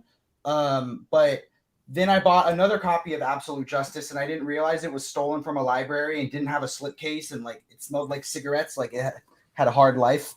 So I finally why you don't buy from Omni I bought the Dog. deluxe. This is why you don't buy from Omni Dog. He steals from libraries and I smokes them put up. laundry sheets in there to make sure that it didn't smell like That's right. anymore. That is the Yeah. trick. Dryer But sheet. it's a very good book. It was a happy accident. I went in blind. It's beautiful. Mhm. One of my favorite Superman stories is in that book. Yeah. This is the Blood Syndicate. Chris Cross coming back and writing or drawing. That's awesome. Season 1, issues 1 through 6. It's the trade paperback version. The trade paperback of Superman Space Age. Another one of my so favorite good. reads Everyone this should get year. it. Book of the year so far. Yeah, it's one of my favorite reads this year. 1 through 3. Collecting issues 1 through 3. Wow. Nominee. Didn't win, huh? I really thought they won something. Sandman Universe Nightmare Country. This is what you were talking about, Jake. This would be considered volume 1, collecting the first 6 issues. Now in trade paperback. And 52 is also getting a big another new edition. Well, the previous one sold out. Yeah. Well, remember when 52 first came out? Like, this is the way they were collected in big, thick edition trade paperbacks. Oh, yeah. So this is the aftermath of Infinite Crisis. If you're wondering what happened to some of the heroes between Infinite Crisis and 1 year later, this is it. Really quickly, big shout out to James. He found me this right here. This is Lars, everybody, at the Wizard magazine. Is that you, Lars, the guy with the glasses? No. I'm the guy in the denim shirt. I think the guy in the glasses is Garib. Okay. Yo, Norwegian assassin. You're right. Hey. Yeah. So you're the guy in the denim shirt. Only notice, appallingly, we're giving him some sort of Hitler Youth salute. Was that a wizard thing? It was not a wizard thing. Hey, wizard. No, your hands are like this. It looks more Vulcan. I think you're safe. By the way, to be clear, they were not using photo reference of me. I don't think. Maybe. They just drew what a Norwegian assassin would look like. Although at the time I did wear shirts like that, so I don't know. That's so awesome. I read Space Age because of Jess's recommendation. I realize it's a hard sell for non-Americans. I absolutely see that. It's very Americana, but that's part of the charm about it, though. I never had considered that. Okay, that you have international viewers. No, it had not occurred to me that it was so U.S. centric. So I'll have to go back and check that out. I just loved it. But the story transcends America. I mean, the story can still be enjoyed by anybody. But I mean, Well, they do talk about their father's war experiences in World War II. But he himself just didn't enjoy it as much. Batman Wayne Family Adventures Volume 4. This is another Webtoons. You're gonna be my Webtoons guy now, Jake. I think if we agreed that Volume 3 was a Webtoon, we can agree that Volume 4 is a Webtoon. Don't make assumptions. I will surprise you. The Fables Deluxe Edition, Book 16. I thought this was coming out this year. Huh. Okay. Well, there's been delays in the... Okay. May 7th, 2024. Collecting issues 151 to 162. Now I got to break my wife's heart because she loves Fables. Why you break? It's going to be late. It's going to be late. It was supposed to be this year. And she's now currently on volume 14 and about to wrap up. So good. I can't wait to read This is her fourth reread. Another one that I read the first few issues and thought maybe I'll just bank this one and read it all in one go. Well, I'm curious. Omar, does the catalog have all their books that you heard from DC Contacts? Yes. Everything that they told me that was coming out this year or they had plans for next year is in this catalog, except for one book. And I don't know if it will make it or not, but I'm hoping it does because I'm excited for that book. That Fables Deluxe was pushed back. I believe it was supposed to come out. Yeah, November. It was. Yes, it was supposed to come out in November. Okay, this is it. The assassination of JFK is so central to it. While we know about it, it's not something that affected us. For us, a lot of the colonies, we were just fodder and supplied to Allied armies. So, well, I get it. Okay, I understand that now. Yeah, no. All right, Your book of the year. Talk about Nightwing, A Night in Bloodhaven Compendium, Volume 1, baby. Not an omnibus, but a compendium. It is a start. It's better than nothing. And it's a huge book. And I love this era of Nightwing. This was top 10 DC book of all time. One day we'll get an omnibus so I can replace my custom omnis, even though they're beautiful. I want a legit omnibus, and I hope that they do it. Scott McDaniel on artwork, Chuck Dixon writing the stories, Dennis O'Neil writing the one-shot. Or no, he did the 4-issue miniseries that leads into it. 1,024 pages. If you've never read it, it's a great way of catching all these books up, because a lot of these are out of print right now. This one easily could have been an omnibus. Did you already? Yes, we did. We covered. Thank you for the super chat. We covered the Batman Beyond compendium. We don't know exactly what's in it though. And welcome to the party, man. How many books? How many compendiums would Nightwing be? It says book 1. Well, depends. If you're doing just the Chuck Dixon run, it'd be like. It would be no, they're not doing the Chuck Dixon. They're gonna go through. I mean, if it's book 1, it's not creator centric, right? It's not. That doesn't. No, say I'm Chuck just Dixon. saying that, yeah. Because you had who was it? Oh my gosh, Devin Grayson's run. Oof. Awful. I'll still get it. Dan Jurgens, Peter Tomasi, Bruce Jones wrote some of the stuff too. For me, this is what we were talking about earlier. That this doesn't necessarily reinvent the wheel as much as we might think, but it's just really solid, and the art is great. But I mean, this is when he realizes, though, that he's like, I love Batman. I love who he is. Oh, sure. But I never want to be Batman. And I think that's such a strong statement. It is. You're absolutely right. But beyond that, it's not as inventive as one might think. But again, super art. There was a great statue from it. I love it, man. Thank you for the super sticker, Dustin. Let me know if you have a question. Yes, Bruce Jones was awful too. I think after Chuck Dixon left the book, it was kind of rough. It was kind of rough for a while. That's why I'm really enjoying Tom Taylor's run. Steelworks, Volume 1 in hardcover, standard size hardcover. Steel's back, baby. New champion of Shazam is Mary Marvel, Josie Campbell, and Evan Doc Shaner. Ooh, good art. I think if they do Nightwing, it'll be a total of 4 of them. Hoping for Compendium of Sandman Mystery Theater Volume 2. I have a candle out, praying for that one as well. Yeah. I'm hoping that, and I hope we'll get an omnibus of that one day. I'm so glad so many people have checked it out. It's such a good read. It really is. I haven't read it, but it's funny to me that Grayson run of Nightwing is hated by the fandom. Yes, it is ironic that Devin Grayson, right, whose last name is the same as Diggs, is very polarizing, if you will. I really enjoyed her Huntress miniseries. I thought that was quite good. Oh, I liked her Black Widow. It's not everything that she does is horrible. It's just that, no, that was awful. Especially what happens to Dick and how he handles it. What's up? ¿Cómo estás, hermano? How y'all doing? How are y'all digging Philip Kennedy Johnson's Superman run? I can't wait until that. That's another compendium that we're getting, right? It's not an omnibus, but I'm in. And I hope the Nightwing compendiums collect the Tentacle Monster Jason Todd issues, which is that's the Bruce Jones era. That's the Bruce Jones I'm excited to read it. Yeah. In fact, that'll be on the cover, the Tentacle edition. Thank you for that sweet reminder. Oh, it was awful. Yeah. Honestly, okay, Wolfman's was ironically awful. Wolfman's was bad, but I think Peter Tomasi got it. He was a solid writer on that book. Satana and the Ripper, Volume 3. This is another one of those Webtoons. Adventures of Superman by George Perez, the new edition. This is a really interesting collection.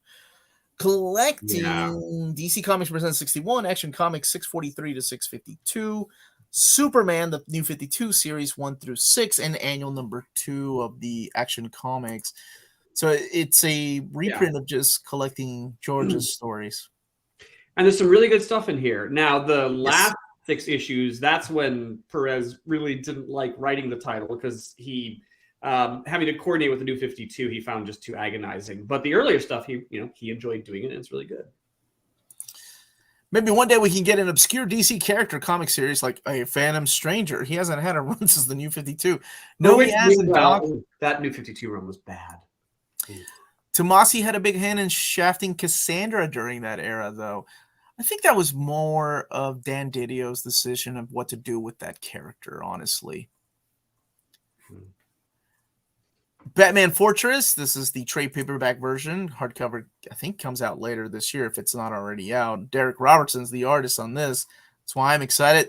All right. Remember when I said Justice League Dark Volume 2 was canceled a couple of years ago? Looks like it's back on the menu, boys. Agreed. Now it's called Justice League Dark Rebirth Omnibus. I don't give a crap what they call it as long as they come out with a book. So good. $150, 1,440 pages. Jesus Boy, that is Wow. thicker than a stack of divorce papers. I cannot wait. Oh my gosh. Such a great series. Everything about it's James great. Tynion. I'm not going to ask your familiarity with divorce papers.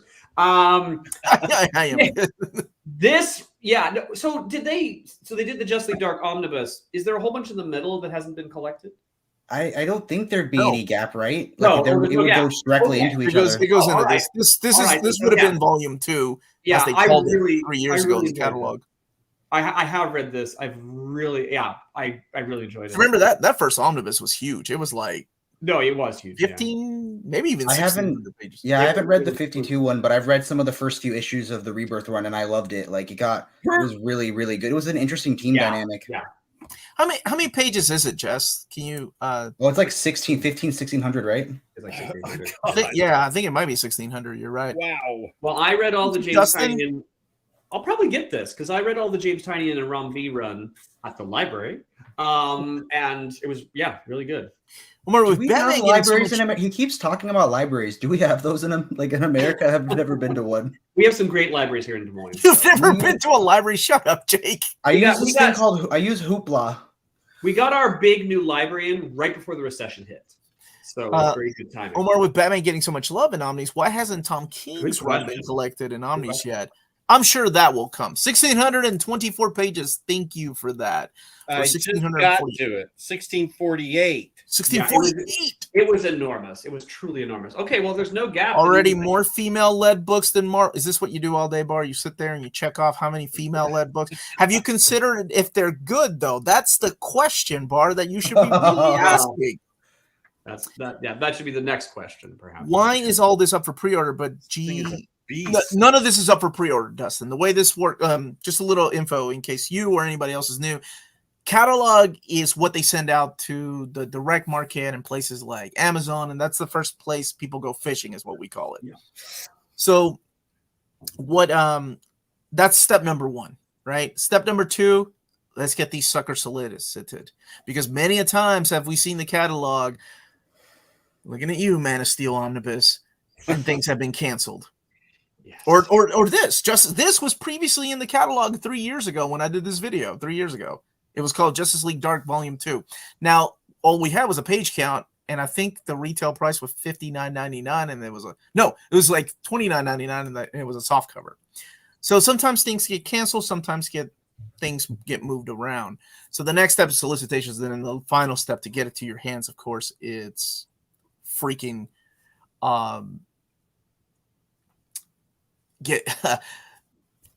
getting it out to the distributors. Now, if you're looking at things on Amazon, is sometimes they've slowly filtered things in already, but the book market is different than the direct market. So this catalog right here is for book market, so they should be getting stuff uploaded. But keep in mind, though, they do it little by little. It's not like all of this is being uploaded at the same time. Somebody still has to code things in. This is how we got the great Amazon glitch of 2010, by the way, which is Yeah. It was the best story ever to share. That's when Omnis were $8.88 at Amazon, and then $10.80, I think, at Barnes and Noble. Oh You got my from the God! less major corporation. 2010, man. I will remember. It was a Saturday night, and oh, dude, that story. And some of us got it honored by Amazon. If you complain enough. Poison Ivy, The Virtuous Cycle. Yeah, I've heard nothing about this series. I wish I had a viewer that told me about this. It's excellent. I don't think Bar has even mentioned that series, which surprises me. Because I thought she was a big Poison Ivy fan.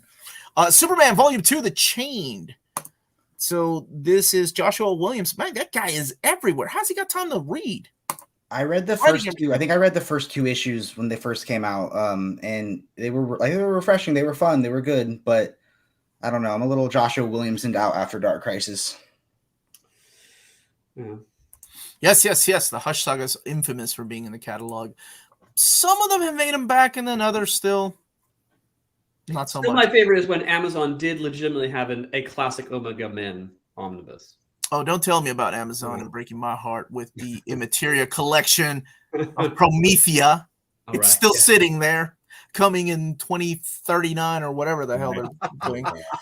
Batman the Black Mirror. If you've not read this is my favorite Scott Snyder Batman story. It's not a deluxe edition. Okay. Yeah, I can't believe it's never been a deluxe edition before, right? Like I think this is its first time. I think it has. I went searching for it because I read it on a plane back from Washington a few weeks ago, and then was like, okay, I have to find the best format, and there was no deluxe, so I sprung for an absolute of it. Well, I don't think they called it a deluxe. It was just hardcover. Like that was before they pretty much set on a deluxe edition as being oversized. I think it was just called a hardcover because I had a it was just called a hardcover. Yeah. Okay. Yeah, and then again, I'm getting older. I'm 45 years old. I could be remembering the size of that book wrong. So I love the Black Mirror as well, but it was interesting that after it came out, a friend of mine was asking, "What did you think of it?" And there was a pregnant pause on my part, and he was like, "Oh boy," because it deals with psychopaths. And in the Iowa news at the time, there had been this psychopath who had killed 2 Casey's workers. And I mean, it's an excellent story, but it had such a reverb for me and what was going on in the news. I just, it can be a bit rough, but it's very good. DC Pride, Love and Justice. This is a hardcover, $19.99. And collecting Mysteries in Love, DC Pride #1, New Year's Evil #1, and Young Monsters in Love. Oh, baby. Looky, here comes the cookie. Here it is. Okay. Some of this is right. Obviously, not all of it. I'm hoping the price is right. Probably not, Jake. I'm just going to go on and say that. Hitman by Garth Ennis and John McCrae. Omnibus Volume 1, one of my most wanted over the years. Oh my God, I've wanted this for years. Now, just based on the page count alone, this is 1,136 pages. I assume this is going to be 2 Omnis. This will probably collect the first... How would I split this up? Because 36 is the ending to one of the storylines in there. Maybe keep the 1 million for Volume 2. So it goes all the way to 60, but then there was also like the one-shots like Hitman and Lobo, and then like, what was the Justice League Hitman 2-issue miniseries. But that wouldn't be until Volume 2. So maybe this will go up all the way to 30 or 36. I'm excited regardless. This is one of my favorite stories that Garth Ennis did. Collected horribly in trade paperbacks. They've been out of print for over a decade now. Then they started to come back, I think. And they stopped that line. So very excited for it.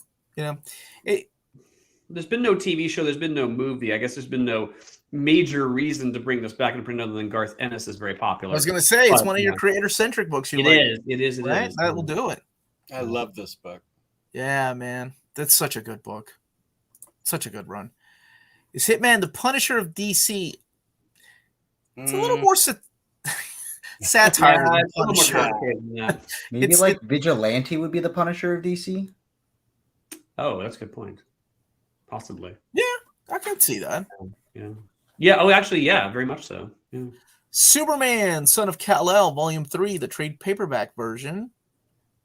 And here is your cover. I like the first hardcover of that story. Up, I didn't read past that. I did mention the Hitman Lobo crossover. I think that will be in Volume 2, though. Is Lars also in that issue? No, Lars is only in it. His character got killed off. Yes. Wizard Comics did not survive. Wizard Magazine did not survive. What the hell is this? World's Finest Teen Titans. Mark Waid got his own line on DC, a World's Finest line. So they came out with 2 stories. They're doing 2 stories. One is Teen Titans, and one is, I think, the death of Lex Luthor or the final days of Lex Luthor. Is it in? It's supposed to be in continuity with the World's Finest books, I think. Which is not in continuity because, or is it? I cannot keep up. But you know what's funny about that is that Mark Waid took it to social media and asked, "Does anybody know the continuity of Robin? Because I'm about to write this book and I cannot keep up." And this is Mark freaking Waid who said that, right? Asking people that watch it or that follow him on social media. So maybe DC was like, you know what, just write a story. We're fine. We're fine. I feel like anything becomes continuity if it's liked enough, you know. But not an omnibus, but oh baby, it's coming. Absolute Superman by Jeff Johns and Gary Frank.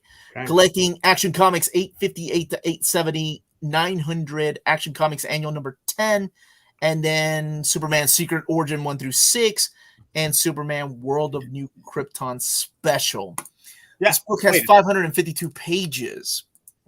So, what is this supposed to collect from New Krypton?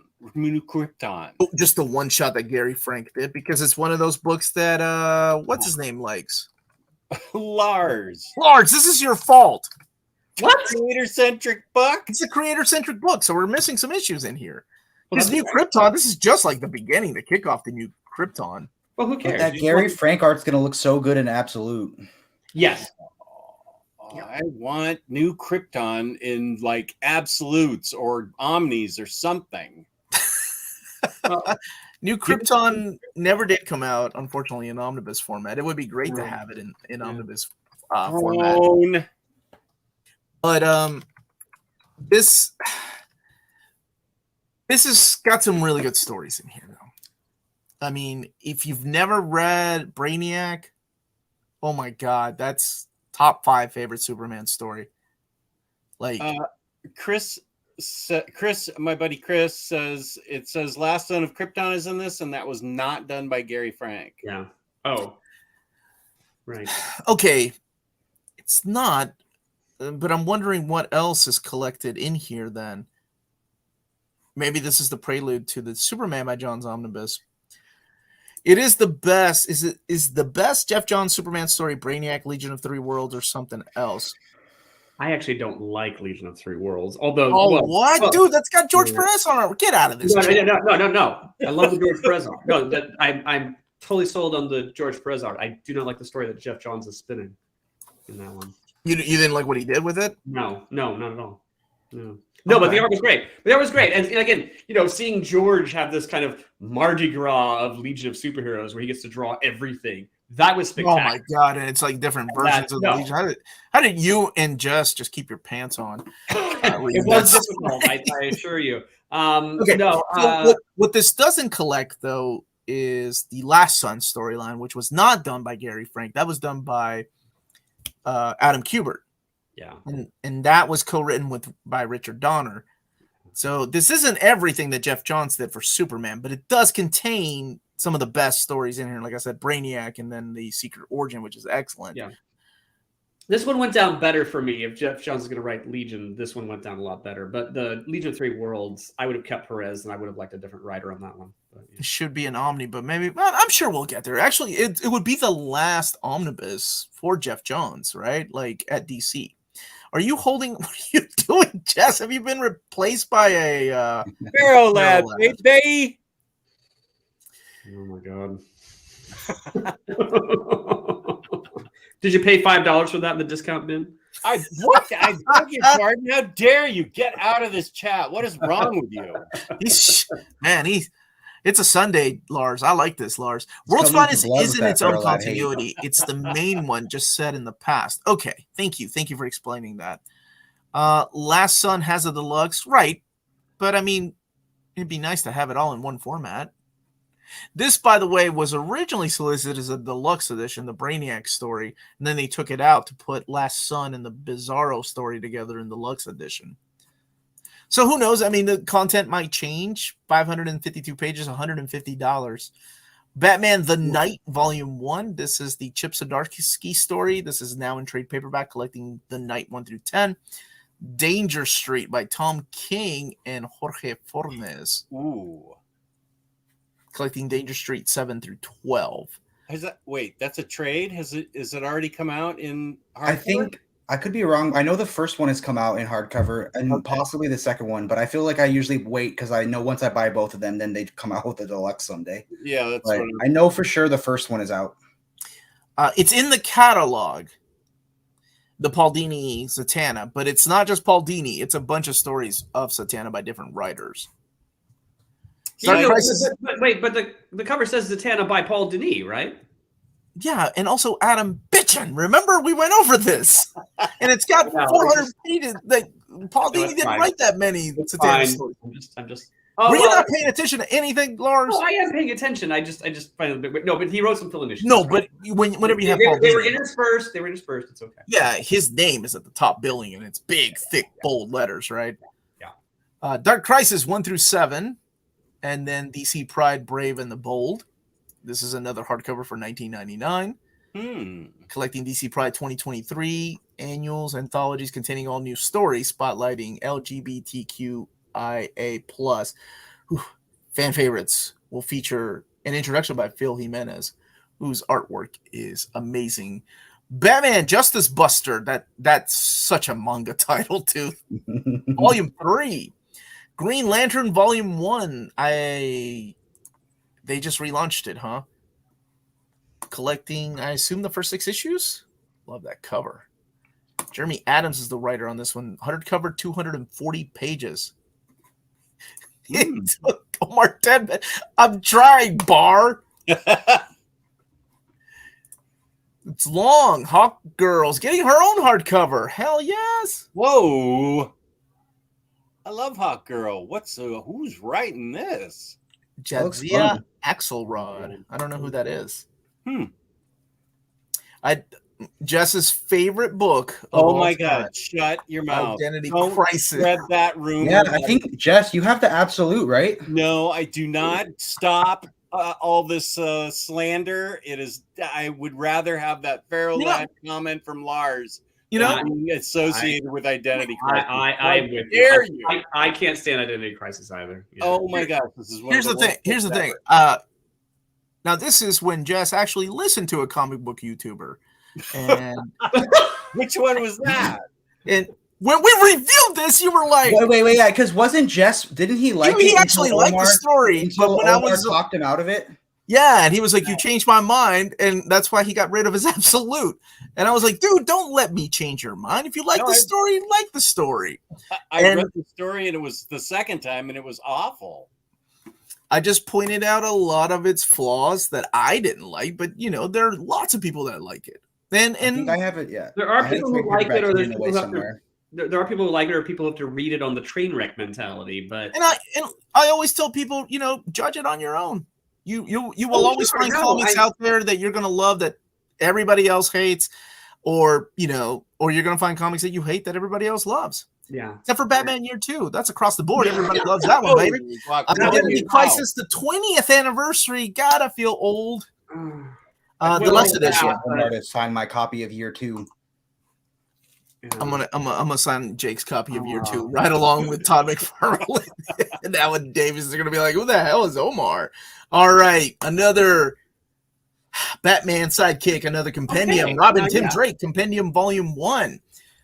We have artwork in here from the late Tom Lyle, meaning they're going to capture the miniseries in there. So I assume this is going to be the content of the trade paperbacks, the first few trades. But those have been discontinued, and hopefully they will continue with these. Yeah. Chuck Dixon, of course, writing the majority of the stories in here. Tom Grumet drawing it. Scott Hanna inks. Oh, man, this was another one of those books. Spun out of Nightfall. It was so good. I love this era of Robin. The Grumman art is very good. Yeah. Yeah, and yeah, he was great. Yeah, I can't. There were a lot of things. There's a lot of good in the comic book industry, and then there's some bad things that have happened. Like when Tom got sick, his position that was promised to him was filled by somebody else, and he did not get his job back. Like I thought that was that was wrong. Then he ended up passing away. It sucks. I liked his art. Yeah, me too. Shazam! Oh, dude, Mark Waid and Dan Mora. Dude, what? I've read the first issue and it's phenomenal. Wow. Usually, like when a How new does series Dan comes Mora out, have I'll read time? Yeah. Dan Moore is amazing. Yeah. You've read the first issue? Yeah, I usually read like the first 1 or 2 issues of the new DC books and then be like, okay, I'll come back and buy the standard size hardcover or whatever it comes out in. But it's like everything that like I haven't read a lot of Shazam, but like it was just like everything that I thought it should be. It was very good. Is it Mark Waid? Did you say it was Mark Waid too? Yeah, It's Mark Mark Waid. Waid. I don't think it's tied. I don't remember it being, at least from the first issue, tied to his World's Finest stuff, but it has like a same like tone, I guess. Oh, I am so psyched to read that book. Titans Volume 1 by Tom Taylor. Okay, excited for this. And Nicola Scott, one of my favorite artists of all time. So also, great. though, not the fastest. So I can see this probably, going on about a year before she has some fill-in artists, if it even goes that long. Right. But I'm okay with that. Tom Taylor, huh? Nice. That gets me excited. We're looking at a lineup of Teen Titans Go, right? The cartoon, and then adding Donna Troy and I assume Wally there. I've also read the first issue of this. This is like the post-Dark Crisis stuff, and it. Mm-hmm. I mean, Tom Taylor's just on a tear right now. Like, I think that's why I was so bummed with Night Terrors. Was like, his Nightwing's been amazing. Titans was really, it was starting to get really, it was building steam with a couple issues, and then Night Terrors was like, okay, we'll put everything on pause for a little bit, But it's very refreshing. Good to hear. Batman Beyond Neo Gothic Volume 1. Oh, dude, these guys right here, Jackson Lansing and Colin Kelly, they kill it on every book I've read by them. True. This is Volume 1. This is the new series. This is the hardcover, 176 pages. Dark Crisis, Young Justice. So these are now we're getting trade paperbacks of these hardcovers. This is the miniseries. That was my least favorite of the Dark Crisis stuff. Yeah, I didn't dig it either because when I expected Young Justice, I wanted like that Peter David Young Justice. This is the content that we saw earlier. They're reprinting JLA Year One, which if you've not read, it's excellent. It is. I have the both. deluxe edition. Go ahead, Lars. I have the deluxe edition, so but if you've not had the chance to buy it, yeah, it's very good. It is written by both Mark Waid and Brian Augustine, who we lost last year. But rest in peace for sure, because if it wasn't for him, we wouldn't have Mark Waid writing comics. Yeah. If it wasn't for him, we wouldn't.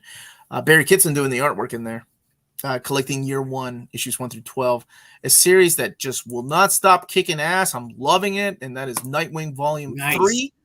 This is the trade paperback edition, The Battle for Bloodhaven's Heart.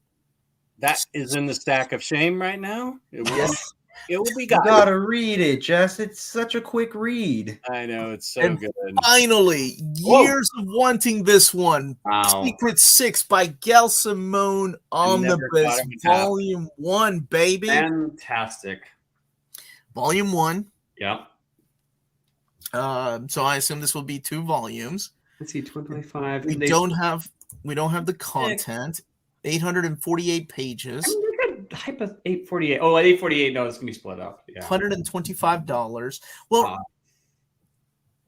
This is just frightfully clever. Yeah, really good stuff. Such a good series.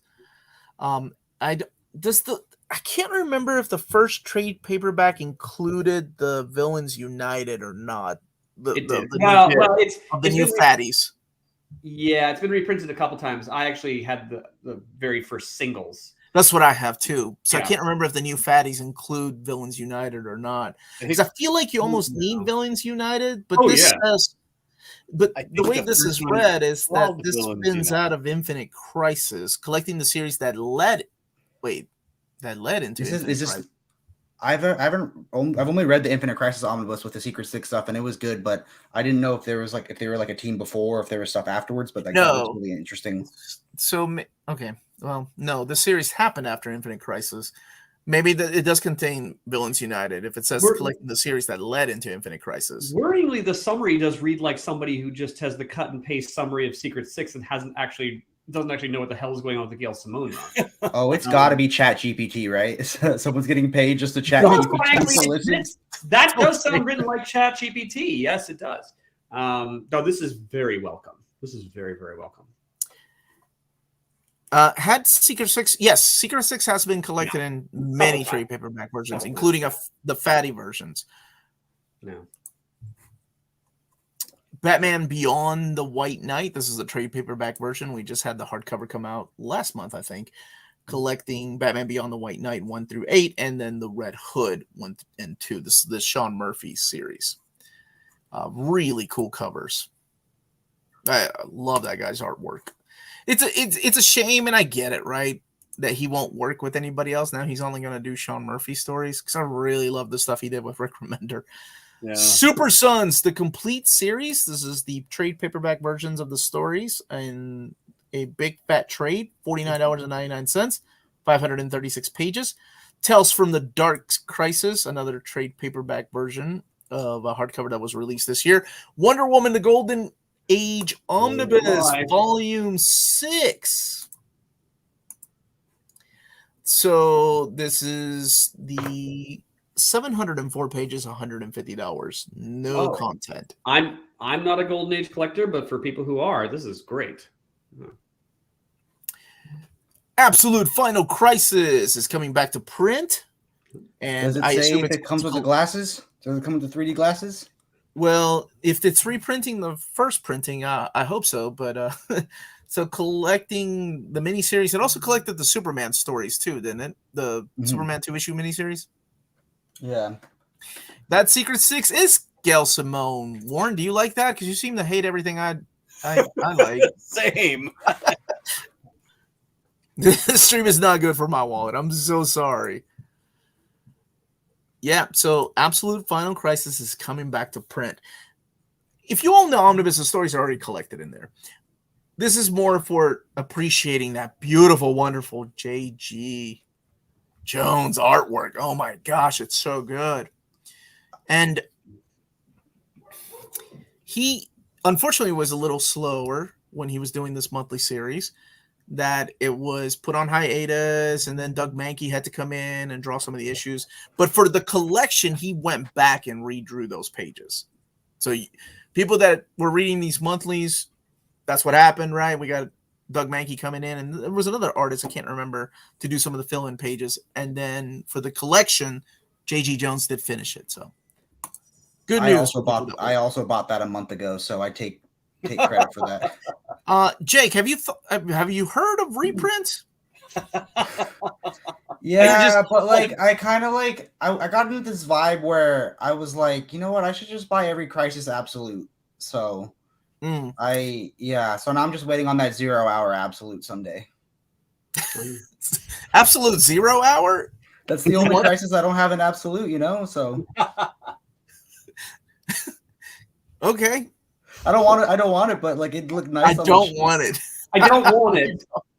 But I'm a completed. Catwoman, the Gotham War. This is the Teeny Howard, Chip Zdarsky, Jorge Jimenez crossover here. So Batman 137 and 138, Catwoman 57. Is that new spinoff that or not the new arc that they're doing where they like go to war with each other? Sure. Looks like they're going to war. All right, more Nightwing in hardcover format from Tom Taylor. It doesn't have the following the events of Nightwing 22 annual. I don't want to read that because that may be a spoiler. Flash Year 1 is getting a new printing. This is the trade paperback. Howard Porter drawing these issues with Joshua Williamson writing, collecting Flash 70 to 75. The Penguin. This is the Tom King story? Ooh, I didn't even know he was doing that. Oh, what? Yeah. Stefano I didn't know he did a Penguin story. That's cool. It is cool. I'm assuming it's it doesn't say how many pages, or I'm sorry, how many issues it is. 156 pages is a hardcover for $24.99. DC versus Vampires All Out War Volume 1. This is another one of those DC versus Vampire War. This is the other spin-off titles, right? It's not the main story. And I haven't read this one. if you've not read this, it's coming back out in trade paperback. There's also the Lux edition. There's previous trade paperbacks. This is a wonderful, wonderful series. It's a 4-issue miniseries about the golden age of the Justice Society. James Robinson, of course, from Starman, and Paul Smith, one of my favorite artists, and of course, most people's favorite artist on X-Men, even though he only drew like 9 issues, coming together to tell this story.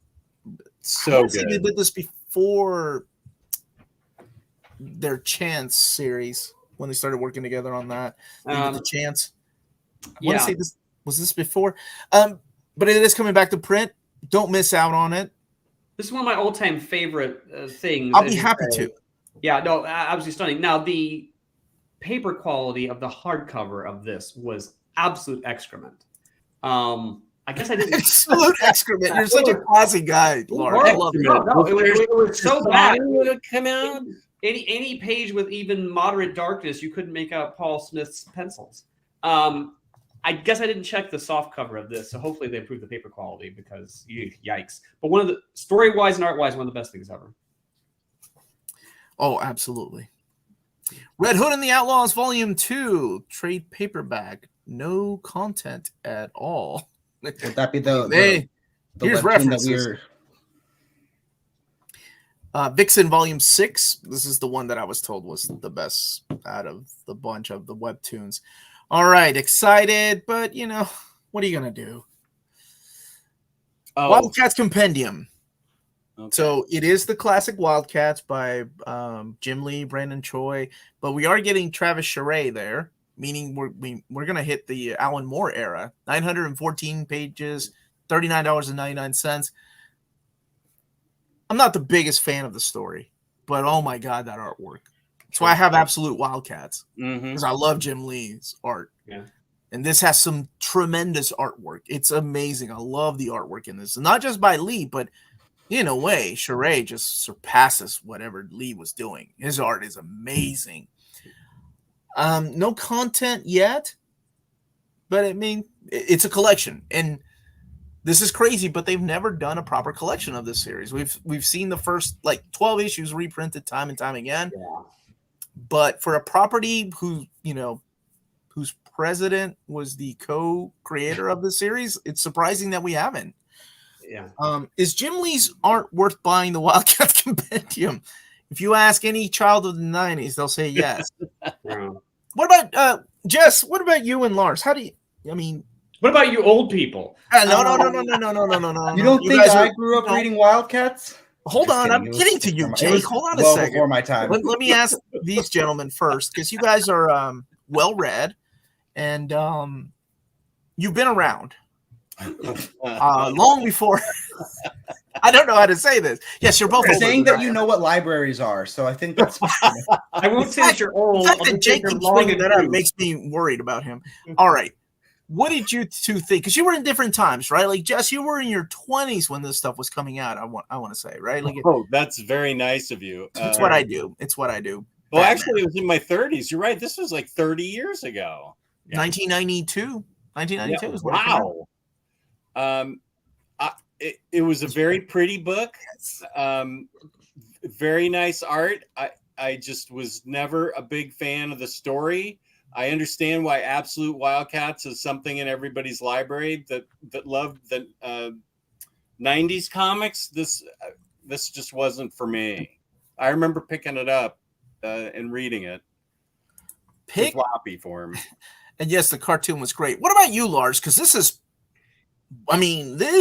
Wizard Magazine. Image Wizard over really it is. As you say, great art. You just wish a stronger writer had been allocated to it.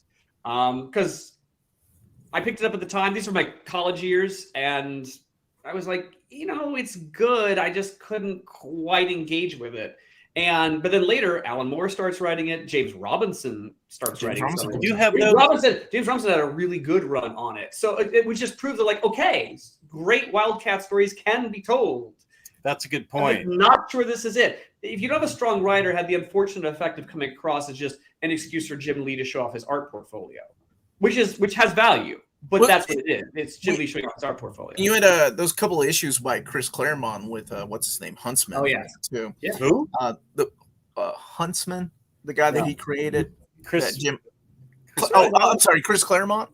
Was there a Wildcats X-Men crossover? I don't know. There was a Wildcat X-Men crossover with probably the most beautiful Travis Charest artwork I've ever seen. Yeah. I don't think that stuff will be collected in here. There's no way, unless somebody didn't tell. No, probably not. Somebody didn't tell Marvel. So my I history. doubt the Wildcats that I've read is going to get collected in here. I've only read one Wildcat story. What was it? So I read I was reading Authority for the first time, and I felt really confused. I was texting Jess, and I was like, dude, like I feel like I was just thrown into the story. I don't know what's going on. He's like, oh, you got to read this obscure crossover, and I guess like Wildcats crossed over with aliens. Yeah, in the middle of Stormwatch. Yeah. The story was Wildcats versus aliens, but it was the Stormwatch thing that got ass handed to them because half the cast gets killed in that book. Wildcats versus aliens, where they pause to massacre the cast of Stormwatch. It's bizarre. It's the weirdest thing. I have 2 hardcovers of Stormwatch with an aliens versus Wildcats issue stuck in there. Well, I don't know. We searched all through his house. We couldn't find him. They keep collecting it without those issues, and then of course it's just like everything's going along. Oh, by the way, they've all died, and it's like, what? That's why I bought this stupid omnibus, this custom omnibus, because this actually has the one shot right where it belongs, where the team gets killed off, and I'm like, oh, okay, cool. Like between issues 10 and 11 or something. Yeah, it was right before he revamped the Authority, right? It's not like Warren Ellis was like, oh, please don't kill my characters off. Well, and these days, Disney owns Alien, so it's even more poison from a reprinting point of view. Oh boy, yeah. Wonder Woman Volume 1. Tom King is writing this. Is this a Tom King? This will be the new Wonder Woman that I don't know if it's come out yet or if it's coming out soon, but it's supposed to be really cool. It's like I think it's supposed to have like stories from like modern time and then stories from the future with like a potential daughter. Okay, so is it ongoing? Because Danielle, it is an ongoing. It is an ongoing. So they got Tom King to do more ongoing series. I really thought he was done with that after Batman. I prefer him better on like limited series, but he seems really excited, so I'm down. Okay. Yeah, the daughter's named after Elizabeth Holloway Marston, I believe. Marston's wife. Dude, speaking of stupid fun, I love this book. This is by my buddy Kenny Porter, who's actually writing an Image comic right now. But this is the Justice League getting inside of giant mechs and fighting monsters. There's a hardcover. I believe it's out already, if I'm not mistaken. It's a lot of fun if you've not read it. Why do I want to cross over DC Mech versus the Jurassic League? I feel like that'd be such a well, that book. needs to happen. That needs to happen. Cy Spurrier's writing The Flash, huh? With Mike Del Toro Jr. on art. Holy crap. Cy Spurrier's good. Volume 1, 164 pages, hardcover, and no that is definitely a Mike Del Toro Jr. No content. All right. The book I didn't know about that I was like, heaven. What? Manna from Heaven. Aquaman by Peter David. Omnibus. No volumes. Meaning that everything, because he did like 40-something issues, so it can all be done here. I don't know if it will contain the Atlantis miniseries. It was like Time and Tide miniseries, but it should. Yeah. How big is this one? 1,400. You know what? It probably will. 1,464 pages. My question is, how are they going to wrap it up? Because Peter David left in the middle of a story. It did not wrap up. So it's 40. Yeah, well, it's 46 and the annuals and Tide and Time. That's a lot of books. Let's assume they might leave out Atlantis Chronicles. But fantastic news. Yeah, it's maybe one they should have put it out to coincide with the Aquaman movie, but okay, whatever. Is that still coming out? Sorry, that's coming. Jess, I think so. That comes out, I think, in December now. That one's still. It is still coming. Okay. Right? It's still coming. I forgot all about it. Yeah. For sure. It's December 20th. It says. Yeah. Okay, thank you. So I do want to. Was it 46 issues that he wrote? I really cannot remember. I feel like Summers has what he thinks is the mapping for it.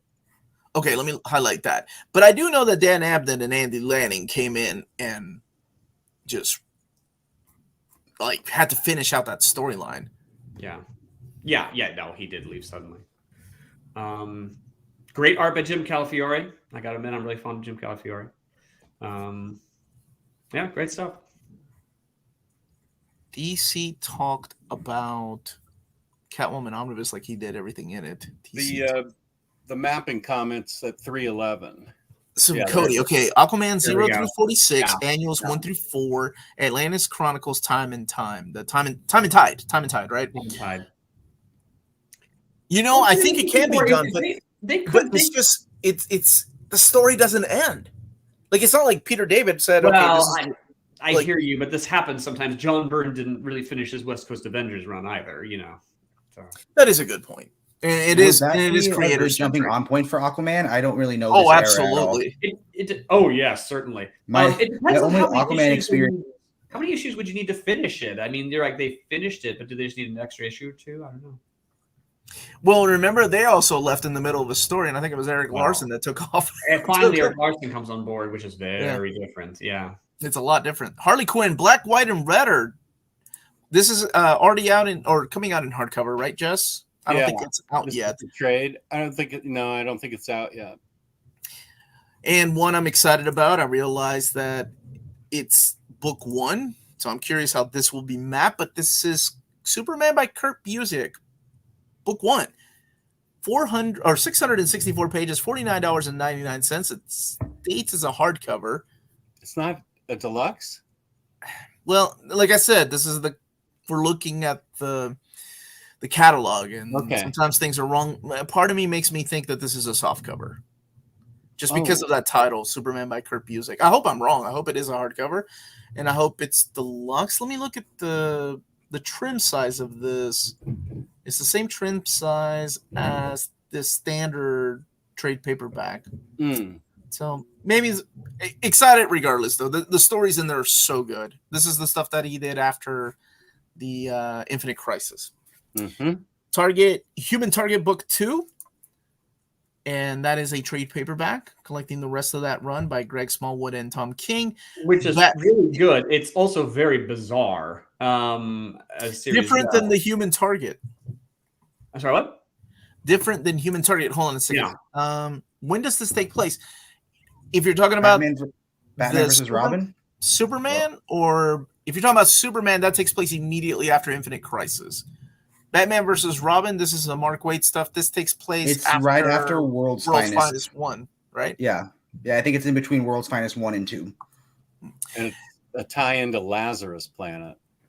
Could be like Byrne's Man of Steel hardcovers. True. This is true. Any word on Justice League Scott Snyder Omni or Year of the Villain? Year of the Villain was another one that made it into the catalog 3-4 years ago, and no word yet. Punchline, Gotham Game, Teeny Howard, trade paperback. Punchline's Jess's favorite character, right? No, that's I don't have a I problem. remember Jess hyping this book up to me, saying that I should buy multiple copies of her first appearance because she's going to be bigger than Harley Quinn.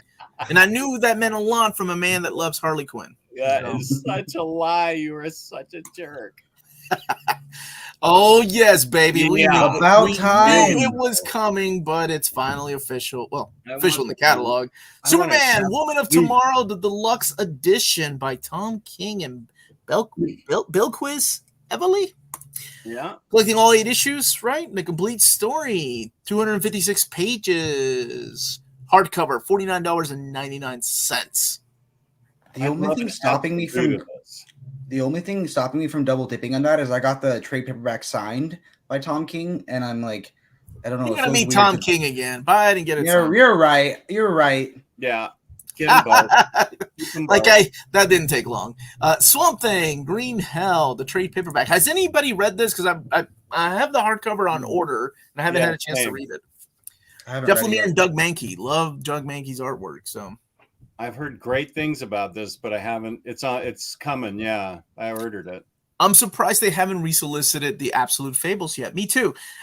This still breaks my heart because remember I broke it to Mark Buckingham when we were at. You remember that, Jess? We were both in Baltimore, and he was so happy, and I caught it on camera. He was like almost in tears. He's like, "Oh my god, are you kidding me?" And I'm like, "No, it's in the catalog." I never messaged him that it was canceled. Do you just go around setting people up for a fall? It's really what I do best. He was so excited. He was so excited. Such a nice moment. Absolute Starman, I wish. Absolute All-Star Superman. Another one that was out of print, and I'm glad that it's coming back to print. 320 It was my first. pages. It was my first Absolute. It's a good one, man. Batman Detective Comics by Ron B coming out in trade paperback edition. It has come out already in standard size hardcover. Damn this website. Batman Gotham Knights Gilded City. This is the trade paperback. Another one that has been out in hardcover, but now in trade. And speaking of Lazarus Planet, that is coming out in trade paperback. Smart weight, huh? Riccardo Federici. And that's the catalog.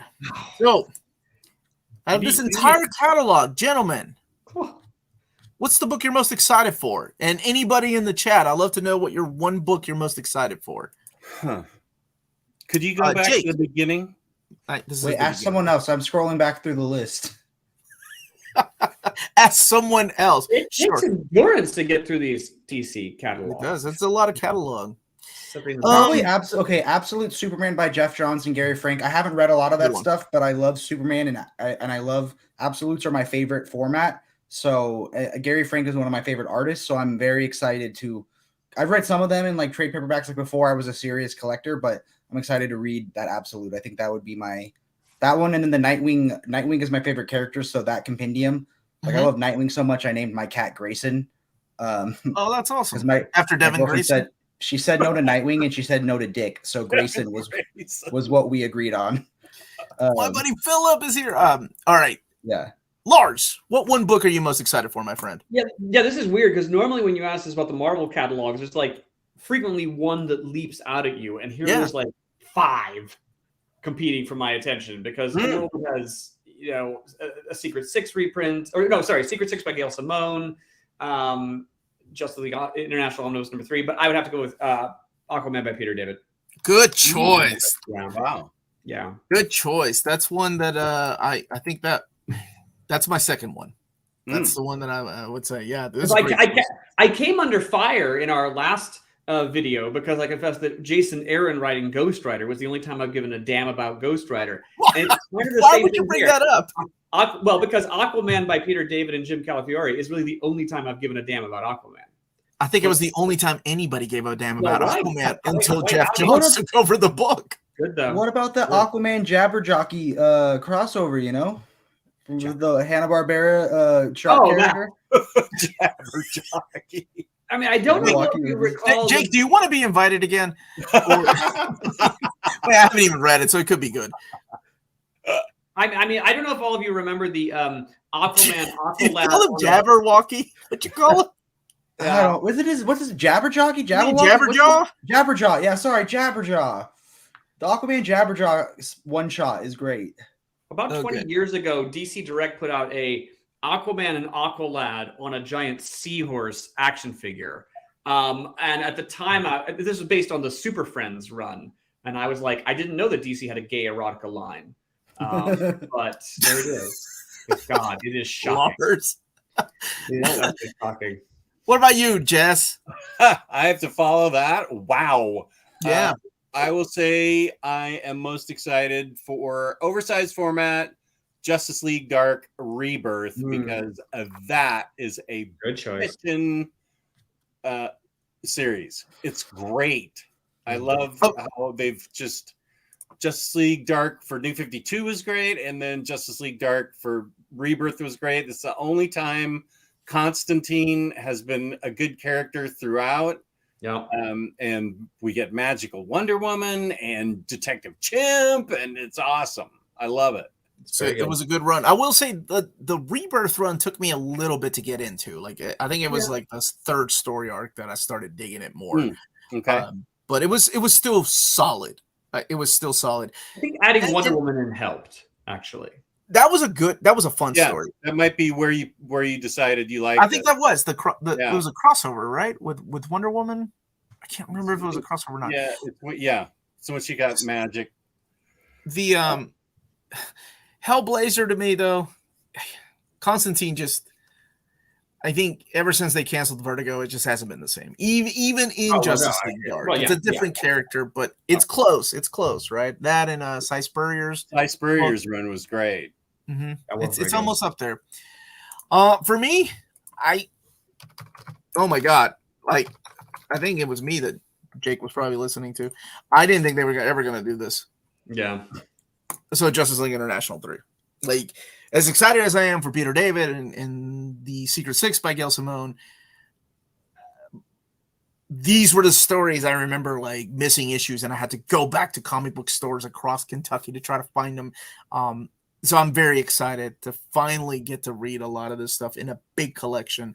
And yeah, I can't believe it's coming out. So would you consider this your Justice League?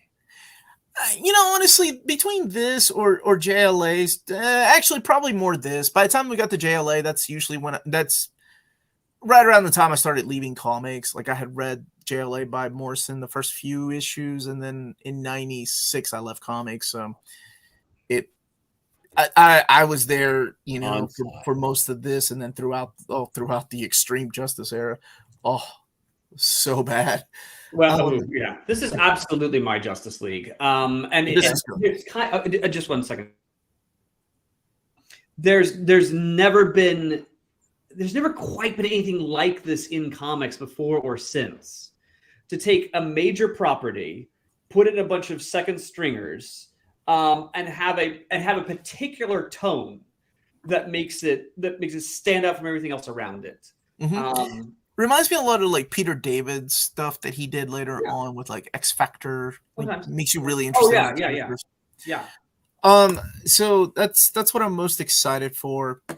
I'll share the link to the catalogs that everybody can view in the description of the video. Let me actually exit out of this and get to the chat and see what everybody's excited for. I'm really curious what Warren is excited for, because outside of like My Hero Academia, I don't know what else he likes. I don't think he likes anything. No, he does. He likes things. Hold on a second. Let's get over here. All right, let's see. Hitman, that's my number 4 pick. I'm excited for that one too. Secret Six and JLI 3 by far. Hype for Hitman, hopefully on Matt Page's. Interesting. Seven Soldiers reprint, JLI 3. Did I hear a few months ago that Justice League New Frontier was getting a new Absolute? Not a new Absolute, a new deluxe edition. Secret Six, Human Target Book 2. And JL Dark Rebirth as well. Thing I was most surprised and most excited for is easily Tim Drake's Compendium Volume 1 in hopes of a Compendium Volume 2, because that stuff hasn't been collected. You're right. My buddy Philip coming in with Aquaman Omnibus or Black Mirror Deluxe. Secret Six, hell yes. Absolute Superman by Johns and Frank and JLI Volume 3. Peter David's Superman. JLI 3, Secret Six, and Supergirl Woman Up Tomorrow. Lots of good books, but Seven Soldiers, and well worth it if you've never read it. Batman Beyond Compendium, Aquaman. Oh gosh, so hard to pick one. If I had to choose Batman Beyond Compendium. JL New 52 and Super Sons Complete. Aquaman, Green Lantern, Green Arrow. I'm surprised neither one of you two went with that one, but you already have the Absolute, so I can kind of see you wanting new stuff collected. Supergirl Woman of Tomorrow Deluxe Edition. Been waiting nearly 2 years for this. That's not that long. I like the person in the chat that said Jake's wedding. That's Elon. He's great. Richard the Cat. Great catalog with so many great choices. Secret Six Omnibus, Aquaman, Peter David, and JLI Volume 3. I just can't choose one. It's really difficult. Hey, Edwin, how are you, buddy? JLI Volume 3, Aquaman by Peter David, Justice League Dark. That was a lot of books. Aquaman by Peter David, definitely. Mega Shrimpser. Bad Mojo, you're only getting one book. The Satana reprint, The Birds of Prey. Dude, you're not a fan of Justice League International or or Peter David, huh? That Birds of Prey, I'm excited for that too. Yeah, that's a good. I'm glad it's the gap filler we needed. Mhm. Justice League Dark Rebirth, but there's a lot of good in here. There he is. There's Green Lantern, Green Arrow Omnibus. I think even if we don't know what it is, right? It's Yeah. exciting. By the way, I checked. Brace yourselves for the shock. Denny O'Neil actually wrote 57 issues of Green Lantern Oh, then that's it then. in that era. Oh. And so because he and Adam start with issue 76, but he wrote some before that. He actually goes on until issue 129. So there's a ton there they could collect. And then he kept writing for the ones in the back of Flash. Yeah, The backups in Flash. I think you're right. So that must be the others that they collect. Could be. But there's if you want to just kind of broad brush this hard traveling heroes, the Denny O'Neil era, there's a ton of it. While Golden Age Wonder Woman isn't my favorite, I'm still happy to see Volume 6, as it gives me hope DC may finally complete Golden Age for Wonder Woman. That would be nice. We're living in some good times, Jeff. They're back, Yeah, man. They're not going anywhere. The Justice League Dark. This was a great catalog. So many books to look forward to. I can't just pick one. JLI, Birds of Prey, Secret Six, Nightwing, Flash, Omni, and so many more. I even forgot about the Flash Omni. That's a good one, too. William Messner Loebs. Man, it's hard to choose between Justice League Dark Omnibus and Wildcats Compendium. I knew there were some kids from the 90s in here. Justice League Dark.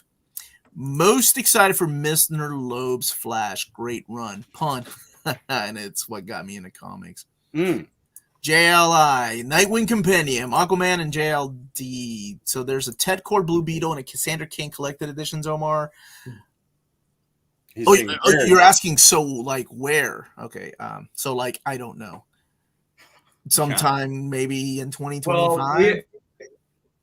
Weirdly, I think I'm right in saying that owing to paperwork snafus, the Ted Cord Blue Beetle, I think I'm right in saying is actually public domain. So DC may not want to pump that one as hard as the others. He's conspicuously after the movie. Yeah, before the DC era. JLI 3 with Flash by William Messner Loebs was my second choice. Justice League Dark. Omar, is it yes, there's one more omnibus I know about that it was not in here. So it might sneak in here because I got Omega Men. No, it's not. But it's one I'm excited for too. And Jabberjocky Kids. What? He's making fun of how I said Jabberjaw. Is that as bad as Raw Shark? I think Raw Shark is worse than Jabberjocky. No, Jake is all about throwing people under the bus today. He's about to, you know what? Yeah, forget it. Yeah, he's done. He's out. That's 3 strikes, baby. I'm kidding. Welcome back. Now you know you're a true Near Mint host. You've been banished at least once. You've been banished at least once. But poor Curtis, man. I think I banned him like every episode.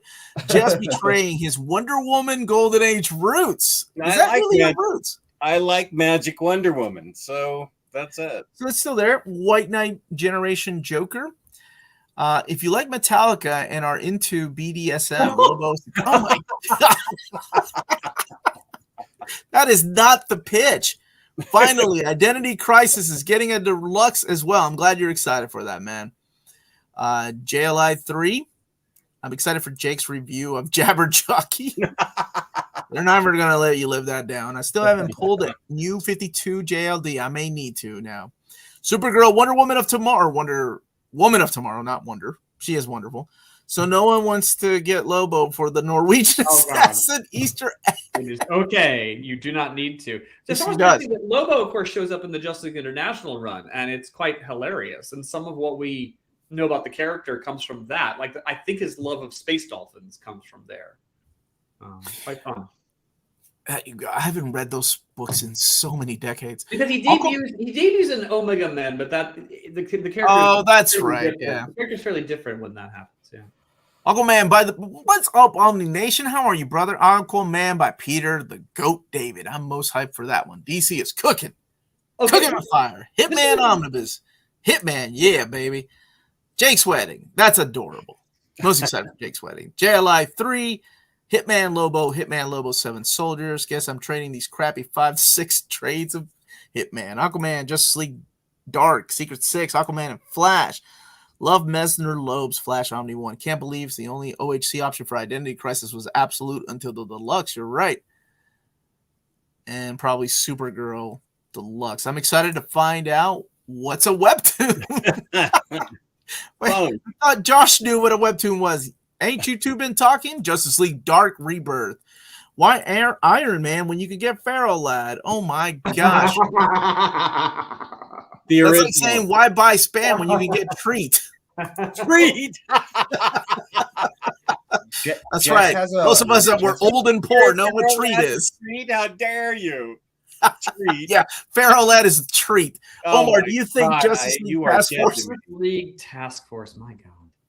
There, that brings back memories. Mark Waid and Christopher Priest wrote a lot of that. Yeah, it True. wasn't that well loved though, you know. But I would think there's a lot in line ahead of that. But yeah. I think we might get that. You know, we're living in better times of collected editions. Hitman, Lobo, Identity Crisis, Secret 6, finally also JLI. Justice League Dark Omni, Hush Omni, Super Sons Omni, Satana, Trade Paperback, Absolute Luthor and Joker, Absolute Dark Knights. Too many to get. Yeah. It's a lot. So if you're interested in purchasing any of these books when they come up for pre-order, check out, and you live in Europe, check out waltzcomicshop.com. They're based out of Berlin, Germany, with flat shipping rates of 12 euros for all EU countries. All emails answered within 24 hours. You can use code NearMintCon at the checkout and get free shipping on all EU countries with your first order of over 40 euros or more. And that's waltzcomicshop.com, your reliable source for omnis and premium collected editions in Europe. Ting, jazz hands. My wife would be proud of me. Lobo versus Santa. Wait. Flavor, Aid, and Treat is good eating. Boy, you grew up at the right time. Flavor Aid is what we used to have too. And my mom would be like splitting the packages up into like half a package because, yeah. When I was in college, I would go to stay with my dad for Christmas, and what he would do is like clear out the I was a poor college student. He would clear out the pantry and give me all the food he didn't want, and the box would include an astonishing amount of treat. You know, however it wound up in his pantry, he's like, "Let me pawn this off on my son." My dad does that to me. He'll be like, here's your, because like I still get my mail to my parents' house. He's like, here's your mail, and like a pantry full of like almost expired things. Here you go. And I'm like, I don't want these. He's like, I thought you'd like this salsa. Forceworks. Oh God, it's been a long road. JL Task Force or Forceworks. Well, Forceworks has been collected in trade paperback at least. Task Force is better. Which one is worse? Which one is worse? Oh, Forceworks, to be sure. How dare you, sir? Forceworks gave us, what's his name? Century. But also had that amazing, you remember the cover, the issue number 1? It was like a pull-out poster, like just kind of, it was like one of those surprise. Tragically, I do remember. Pop-out snakes. What were they called? You know what I'm talking about? Like the kids thing where you open it up and it's a fake snake pops out. I remember that issue coming out and thinking the Marvel cheap cash-in machine is continuing here. Which do you like more, T or A? Titans or Avengers? I'm more of an A man. Oh, Titans or Avengers? Do you think the A stands for France? Mark Miller. Not the Century. I knew Century. You know, like 100.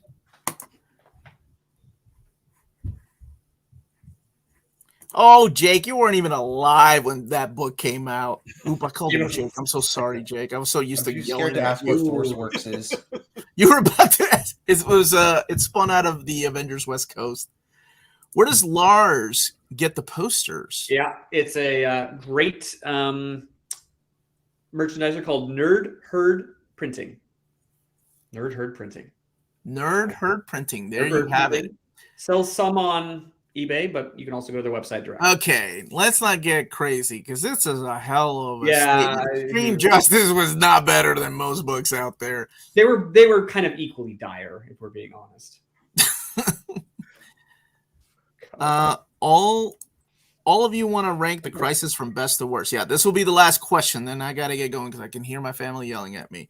Sure. I am curious. Yeah, like what do you all think is the best? The best Crisis. I would say if it's the full omnibus, Infinite Crisis, I think like has the best build up and payoff. That would probably be Infinite Crisis would probably be my favorite. Okay, but yeah. So let's rank them. Go ahead. Jake, you go ahead and start it. Infinite God. Crisis is your favorite. What's second favorite? Okay, Infinite Crisis, and then I feel like you got to give it to like Crisis because like on Infinite Earths because that was like the one that started everything. Final Crisis was my first DC book ever, so which is probably not a great first book, but I always love it. 0 Hour Crisis on Time probably last because I can't get through the omnibus. I can't. I've tried multiple times. Dude, it's only 5 issues. I only have the omnibus. What am I supposed to do? Like skip to just those 5 issues and read the 5 they don't issues. number the pages. No, they don't number the pages. You're right. They give you a table of contents, but what am I supposed to do? Count every single page? Maybe the new printing will fix that, so you have to rebuy it.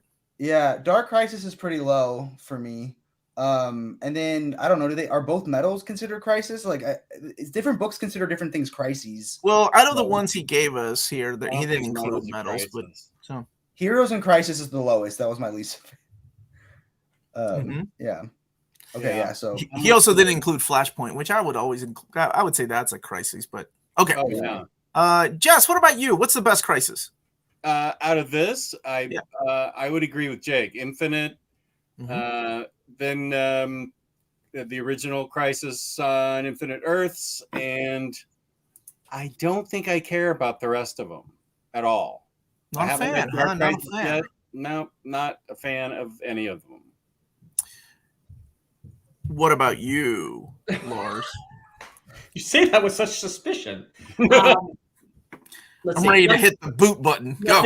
Nothing for me equals the first Crisis on Infinite Earths. I mean, it's just, everything else is kind of trying to reinvent what they did. Final Crisis, I do like. I always feel like when I'm watching a Tom Stoppard play, I find I'm only understanding like 80% of it. And that's how I feel every time I read Final Crisis. I'm like, do I actually understand what's going on here? Does Grant Morrison know what's going on here? I don't know. Infinite Crisis is good, but in the shadow of the original Crisis. And then the rest of them are either various flavors of, middling or terrible. All right, I'm going to give you the real answer, Mike. All right, here we go. From best to worst, okay? Infinite Crisis, by far the best, followed by Crisis on Infinite Earths. These guys were right. Not this guy. No. These guys were right. Boot him. No. That follows up by Final Crisis, because I feel like Final Crisis needs a lot of read-throughs, though. It's a hard read, but it's a lot of fun, especially if you read Fourth World and even Seven Soldiers of Victory. Like the payoff is really good. Yes, it is a bit opaque, isn't it? Yeah, and that's okay. Sometimes it's good to reread comics. Yeah. After that, I would go with Dark Crisis. And that's that's fresh on the mind. Which, by the way, I would vote it. It's inoffensive. It's inoffensive. Now these are of course other ones you chose. You didn't put 0 Hour or Flashpoint in there, but that's okay. Now this is where it gets really hard, because I feel like both Identity and Heroes in Crisis belong in a giant blender to be just blown out of reality, because both of them suck. I'd say Heroes, but I think Identity, I hate it more. No, you know what? I hate Heroes more. Yeah, Identity, I hate it more. Identity commits like multiple infractions, whereas Heroes just commits one. Heroes had some, but the Heroes, without spoilers, did destroy one of the best characters in DC. It did. Although they retconned it, though. But yeah. I hate that there were parts of it I like, though. Like, I like the confession cam portion and I love the art, but then like the story is just like I hate it. It's so offensive.